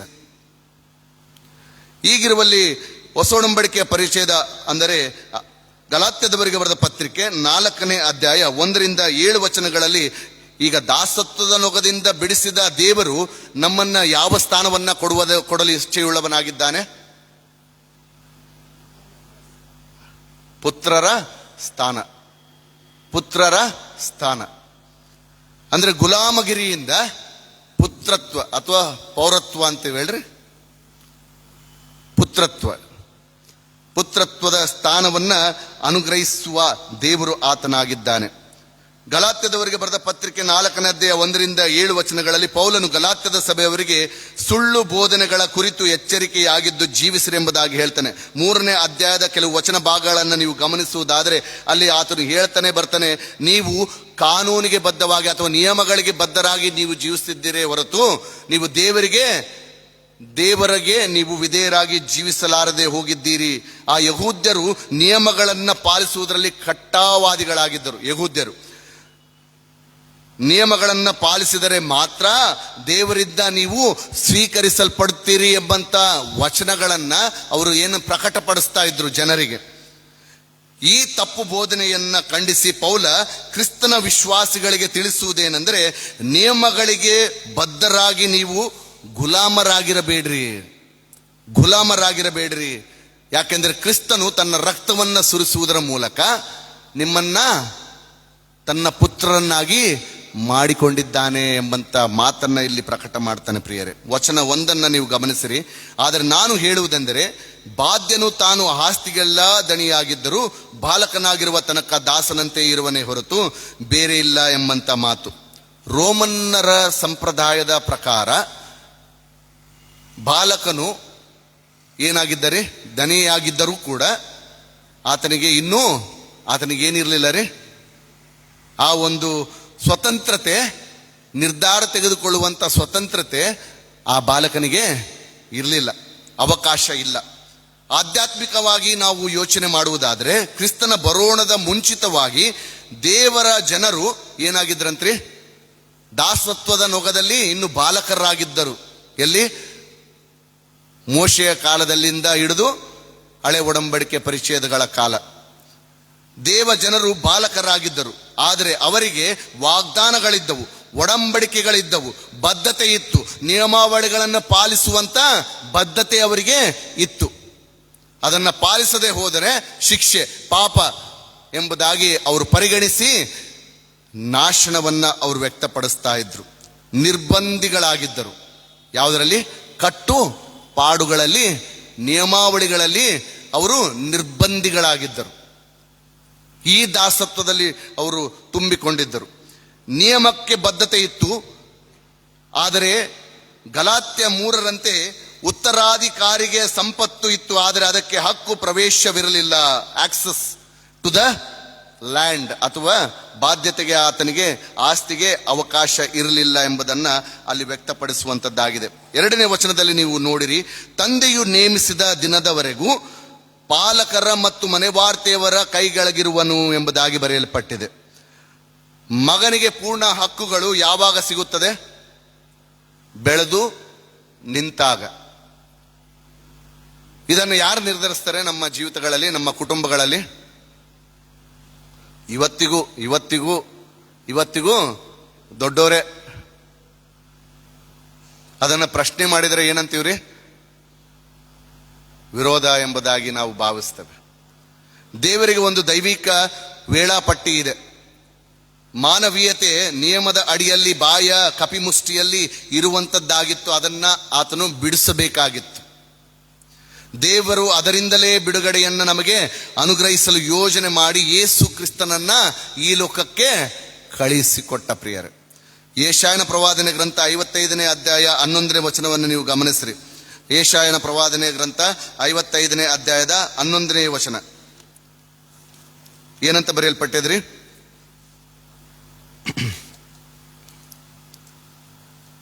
ಮಳೆಯು ಹಿಮವು ಆಕಾಶದಿಂದ ಬಿದ್ದು ಭೂಮಿಯನ್ನ ತೋಯಿಸಿ ಹಸಿರುಗೊಳಿಸಿ ಫಲಿಸುವಂತೆ ಮಾಡಿ, ಬಿತ್ತುವವನಿಗೆ ಬೀಜವನ್ನ ಉಣ್ಣುವವನಿಗೆ ಆಹಾರವನ್ನು ಒದಗಿಸಿದ ಹೊರತು ಹೇಗೆ ಆಕಾಶಕ್ಕೆ ಸುಮ್ಮನೆ ಹಿಂದಿರುಗುವುದಿಲ್ಲವೋ ಹಾಗೆಯೇ ನನ್ನ ಬಾಯಿಂದ ಹೊರಟ ಮಾತು ನನ್ನ ಇಷ್ಟಾರ್ಥವನ್ನು ನೆರವೇರಿಸಿ ನಾನು ಉದ್ದೇಶಿಸಿದ್ದನ್ನು ಕೈಗೂಡಿಸದೆ ಹೊರತು ನನ್ನ ಕಡೆಗೆ ವ್ಯರ್ಥವಾಗಿ ಹಿಂತಿರುಗುವುದೇ ಇಲ್ಲ. ಆತನ ಚಿತ್ತ ಉದ್ದೇಶ ನಮ್ಮ ಜೀವಿತಗಳಲ್ಲಿ ಏನಿಟ್ಟಿದ್ದಾನೋ ಅದನ್ನು ನೆರವೇರಿಸದೆ, ಆತನು ಕೈಗೂಡಿಸದೆ ಅದು ಹಿಂತಿರುಗುವುದೇ ಇಲ್ಲ ಎಂಬಂತ ಮಾತನಲ್ಲಿ ವ್ಯಕ್ತಪಡಿಸ್ತಾನೆ. God's work according to his perfect time. ನಮ್ಮ ಜೀವಿತಗಳಲ್ಲಿ ಯಾವ ಸಮಯದಲ್ಲಿ ಏನು ಆಗಬೇಕೆಂಬುದನ್ನ ಆತನು ನಿರ್ಧರಿಸ್ತಾನೆ. ಪ್ರಿಯರೇ, ಈಗಿರಲಿ 3ನೇ ವಚನದಲ್ಲಿ ನೋಡಿ, ಲೋಕದವರ ಬಾಲಬೋಧನೆಗೆ ಅಧೀನರಾಗಿದ್ದೆವು ಎಂಬುದಾಗಿ ಬರೆಯಲ್ಪಟ್ಟಿದೆ. ಲೋಕದವರ ಬಾಲಬೋಧನೆಗೆ ಎಂಬುದರಲ್ಲಿ ಧಾರ್ಮಿಕ ರೀತಿ ನೀತಿಗಳನ್ನ, ಸಂಪ್ರದಾಯಗಳನ್ನ, ಕಟ್ಟುಪಾಡುಗಳಲ್ಲಿ ನಾವೇನಾಗಿದ್ದೇವೆ? ಇವತ್ತಿಗೂ ಬಂಧಿಸಲ್ಪಟ್ಟವರಾಗಿದ್ದೇವೆ. ಪಾಪವೆಂಬ ಬಂಧನದಿಂದ ನಾವು ಇಂದಿಗೂ ಬಂಧಿಸಲ್ಪಟ್ಟವರಾಗಿದ್ದೇವೆ. ಕಟ್ಟುಪಾಡುಗಳಿಗೆ ಇಂದಿಗೂ ನಾವು ಬಂಧಿಸಲ್ಪಟ್ಟವರಾಗಿದ್ದೇವೆ. ಕ್ರಿಸ್ತನಿಲ್ಲದೆ ಜನರು ಕಾರ್ಯಕ್ಷಮತೆ, ಭಯ, ಕಾನೂನು ಬದ್ಧತೆ, ಸುಳ್ಳು ದೇವರುಗಳ ಗುಲಾಮರಾಗಿ ನಾವು ಇದ್ದೇವೆ. ಬಂಧನವು ಕೇವಲ ವ್ಯಸನವಲ್ಲ, ಬದಲಾಗಿ ಧಾರ್ಮಿಕ ಪ್ರಯತ್ನಗಳಲ್ಲಿ ನಮ್ಮನ್ನು ತೊಡಗಿಸಿ ಇವೇ ಸರಿ ಎಂಬುದಾಗಿ ನಾವು ಭಾವಿಸಿ ಜೀವಿಸ್ತಾ ಇದ್ದೀವಲ್ಲ, ಆ ಸಂಪ್ರದಾಯಗಳು ಕೂಡ ಏನಂತ್ರಿ? ಬಂಧನವೇ ಆಗಿದೆ. ಈಗಿರುವಲ್ಲಿ 4ನೇ ವಚನ ನೋಡ್ರಿ, ಅದನ್ನು ದಯಮಾಡಿ ಓದಿ. ಆದರೆ ಕಾಲವು ಪರಿಪೂರ್ಣವಾದಾಗ ದೇವರು ತನ್ನ ಮಗನನ್ನ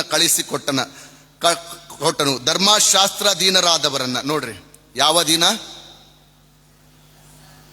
ಧರ್ಮಶಾಸ್ತ್ರಾಧೀನರಾದವರನ್ನು ವಿಮೋಚಿಸಬೇಕೆಂತಲೂ ಪುತ್ರರ ಪದವಿಯನ್ನು ನಮಗೆ ದೊರಕಿಸಬೇಕೆಂತಲೂ ಆತನು ಸ್ತ್ರೀಯಲ್ಲಿ ಹುಟ್ಟಿದವನಾಗಿಯೂ ಧರ್ಮಶಾಸ್ತ್ರಧೀನನಾಗಿಯೂ ಬಂದ. ಮತ್ತೆ ಎಲ್ಲಿಂದ ಬಂದರಿ? ಮಾನವರಲ್ಲಿ ಮಾನವನಾಗಿ ಧರ್ಮವನ್ನ ನೆರವೇರಿಸಿ ಧರ್ಮದಿಂದಲೇ ನಮ್ಮನ್ನ ಬಿಡುಗಡೆಗೊಳಿಸುವುದಕ್ಕೋಸ್ಕರ ಈ ಲೋಕಕ್ಕೆ ಆತನು ಬಂದ. ಪ್ರಿಯರೇ, ಈ ವಚನ ಬಹಳ ವಿಶೇಷವಾದಂಥದ್ದು ಪ್ರಿಯರೇ.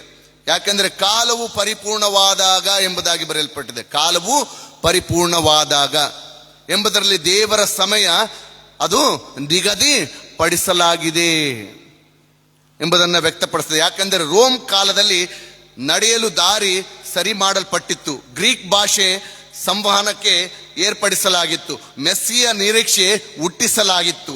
ಆಗ ಆದಿಯಲ್ಲಿದ್ದ ಆತ ಯೇಸು ಕ್ರಿಸ್ತನು, ಆದಿಯಲ್ಲಿ ವಾಕ್ಯವೆಂಬ ಆತನು ಈಗ ಒಬ್ಬನೇ ಮಗನನ್ನ ಈ ಲೋಕಕ್ಕೆ ಮಾನವರಲ್ಲಿ ಮಾನವನಾಗಿ ಕಳುಹಿಸಿಕೊಟ್ಟಿ ನಮ್ಮನ್ನ ನಡೆಸಲು ಕೃಪೆಯನ್ನ ಎಲ್ಲರ ಮೇಲೆ ಅನುಗ್ರಹಿಸಿಕೊಟ್ಟಂತ ದೇವರಾಗಿದ್ದಾನೆ. ಅದಕ್ಕೆ ಹೇಳ್ತಾನೆ, ಕಾಲು ಪರಿಪೂರ್ಣವಾದಾಗ ದೇವರು ತನ್ನ ಮಗನನ್ನ ಕಳಿಸಿಕೊಟ್ಟ. ಅದಕ್ಕೆ ದಾರಿಯನ್ನ ಸಿದ್ಧ ಮಾಡಲು ಯಾರನ್ನು ಕಳಿಸಿಕೊಟ್ಟ? ಯೋಹಾನನನ್ನು ಕಳಿಸಿಕೊಟ್ಟ.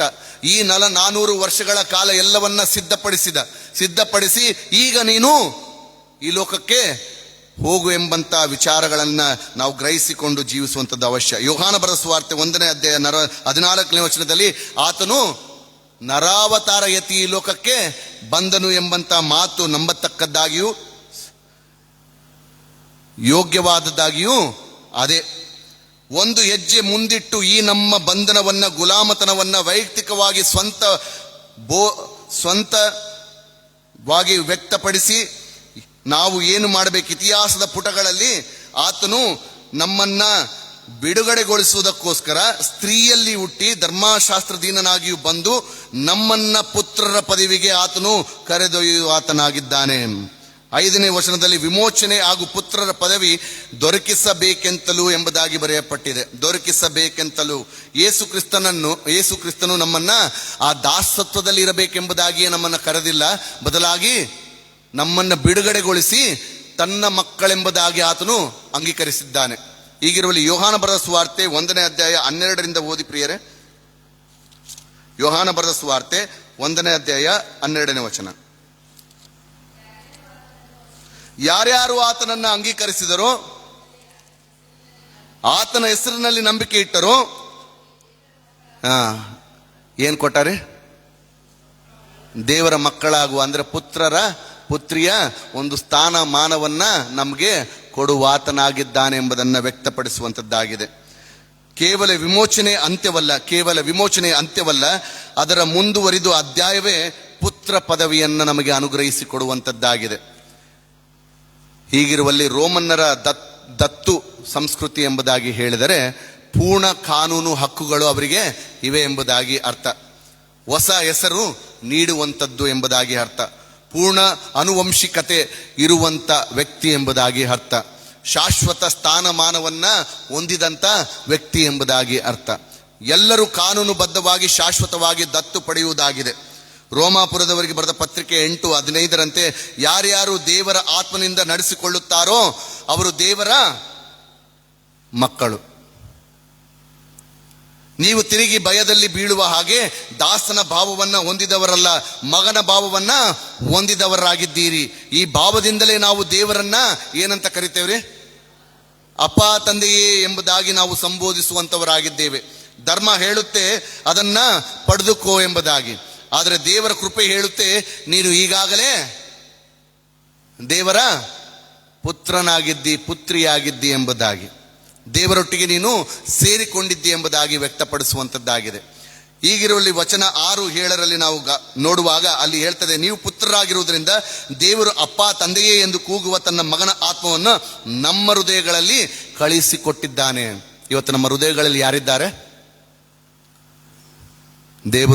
ದೇವರ ಆತ್ಮನು ನಮ್ಮ ಹೃದಯಗಳಲ್ಲಿ ನೆಲೆಸುವಂತವನಾಗಿದ್ದಾನೆ. ಯಾಕೆಂದ್ರೆ ನಾವು ಆತನ ಪುತ್ರಿಯರು, ದೇವರ ಮಕ್ಕಳು ನಾವಾಗಿದ್ದೇವೆ ಪ್ರಿಯರೇ. ಅಪ್ಪ ಇದು ಒಂದು ಆತ್ಮೀಯ ಭಾವನೆಯನ್ನ ನಮಗೆ ಪ್ರಕಟಿಸುವಂತದ್ದಾಗಿದೆ. ಗುಲಾಮರು ಭಯದಿಂದ ಪಾಲಿಸುತ್ತಾರೆ, ಮಕ್ಕಳು ಪ್ರೀತಿಯಿಂದ ಪಾಲಿಸುತ್ತಾರೆ. ನಾವು ತಂದೆ ಎಂದು ಕರೆಯಲು ಸಾಧ್ಯವಾಗದಿದ್ದರೆ ನಾವು ನಮ್ಮ ಸವಲತ್ತಿಗಿಂತ ಏನಾಗಿದ್ದೇವ್ರಿ? ಇನ್ನು ಕೆಳಸ್ತರದಲ್ಲಿಯೇ ನಾವು ಇದ್ದೇವೆಂಬುದಾಗಿ ಅರ್ಥ. ಹೀಗಿರುವಲ್ಲಿ ಇದು ನಮ್ಮ ರೂಪಾಂತರದ ವೈಯಕ್ತಿಕ ಗುರುತಾಗಿದೆ. ಯಾವುದ್ರಿ? ಪುತ್ರರಾಗಿ ಜೀವಿಸುವಂಥದ್ದು. ಇದು ನಮ್ಮ ರೂಪಾಂತರ ವ್ಯಕ್ತಿತ್ವದ ಗುರುತಾಗಿದೆ. ನಾವು ಬಂದಿಗಳಾಗಿದ್ದರು, ಭಯಭೀತರಾಗಿದ್ದರು, ಕಾನೂನು ಅಡಿಯಲ್ಲಿ ಜೀವಿಸುವರಾಗಿದ್ದರು. ಈಗ ಕ್ರಿಸ್ತ ಯೇಸುವಿನಲ್ಲಿ ಸ್ವತಂತ್ರರಾಗಿ ಪಾಪದಿಂದ ಬಿಡುಗಡೆ ಹೊಂದಿ ವಿಮುಕ್ತರಾಗಿ ಕ್ರಿಸ್ತನ ಮಕ್ಕಳಾಗಿ ನಾವು ಜೀವಿಸುವಂತವರಾಗಿದ್ದೇವೆ. You are not servant of this world, you are the son of heavenly God. ದೇವರು ನಮ್ಮನ್ನ ಮಕ್ಕಳೇ ಎಂಬುದಾಗಿ ಸಂಬೋಧಿಸಿದ್ದಾನೆ ಪ್ರಿಯರೇ. ಮಕ್ಕಳೆಂಬುದಾಗಿ ಹೇಳಿದಾಗ ನಾವು ದೇವರಿಗೆ ಪ್ರೀತಿ ಪಾತ್ರರಾಗಿ ನಾವು ಇರುವಂಥದ್ದು ಬಹಳ ಅವಶ್ಯ. ಅನೇಕ ಕ್ರೈಸ್ತರಾದ ನಾವು ಇಂದಿಗೂ ಕ್ರಿಸ್ತನ ಮಕ್ಕಳಾಗಿ ಜೀವಿಸದೇ ಇರುವುದರಿಂದ ಈ ಬಾಧ್ಯತೆಯನ್ನು ನಾವು, ಈ ಪ್ರಿವಿಲೇಜ್ ಅನ್ನು ನಾವು ಕಳೆದುಕೊಂಡವರಾಗಿದ್ದೇವೆ. You sing but you feel unworthy. You sing, but you feel unworthy. You pray, but you feel distant. You serve, but you feel afraid. You are not a slave to your past. You are not slave to addiction. You are not slave to fear. You are not slave to religion. ಹೀಗಿರುವಲ್ಲಿ leave the slave name and behold to have the name of Son of God. ನಾವು ದೇವರ ಹೆಸರುಗಳನ್ನು ಹೇಳಿಕೊಂಡು ದೇವರ ಪುತ್ರರು ಎಂಬುದಾಗಿ ಹೇಳಿಕೊಂಡು ನಾವು ತಿರುಗಿ ತಿರುಗಿ ತಪ್ಪು ಮಾಡುವವರೇ ಆಗಿದ್ದರೆ ನಾವು ದೇವರ ಮಕ್ಕಳು ಅಲ್ಲವೇ ಅಲ್ಲ. ಹೀಗಿರುವುದರಿಂದ ನಮ್ಮನ್ನು ನಾವು ಪರೀಕ್ಷಿಸಿಕೊಳ್ಳೋಣ, ಪರಿಶೋಧಿಸಿಕೊಳ್ಳೋಣ. ಕ್ರಿಸ್ತನ ಶಿಲುಬೆಯ ಅಡಿಯಲ್ಲಿ ನಾವು ಕ್ರಿಸ್ತನ ದೇವರ ಮಕ್ಕಳಾಗಿದ್ದೇವಾ? ಒಂದು ಘಟನೆಯನ್ನು ಹೇಳಿ ನಾನು ಮುಗಿಸ್ತೇನೆ. ಮಡಿಕೇರಿ ಪ್ರಾಂತ್ಯದಲ್ಲಿ ನಮಗೆ ಆಫ್ ಮಾಡಿಬಿಡಿ ದಯಮಾಡಿ.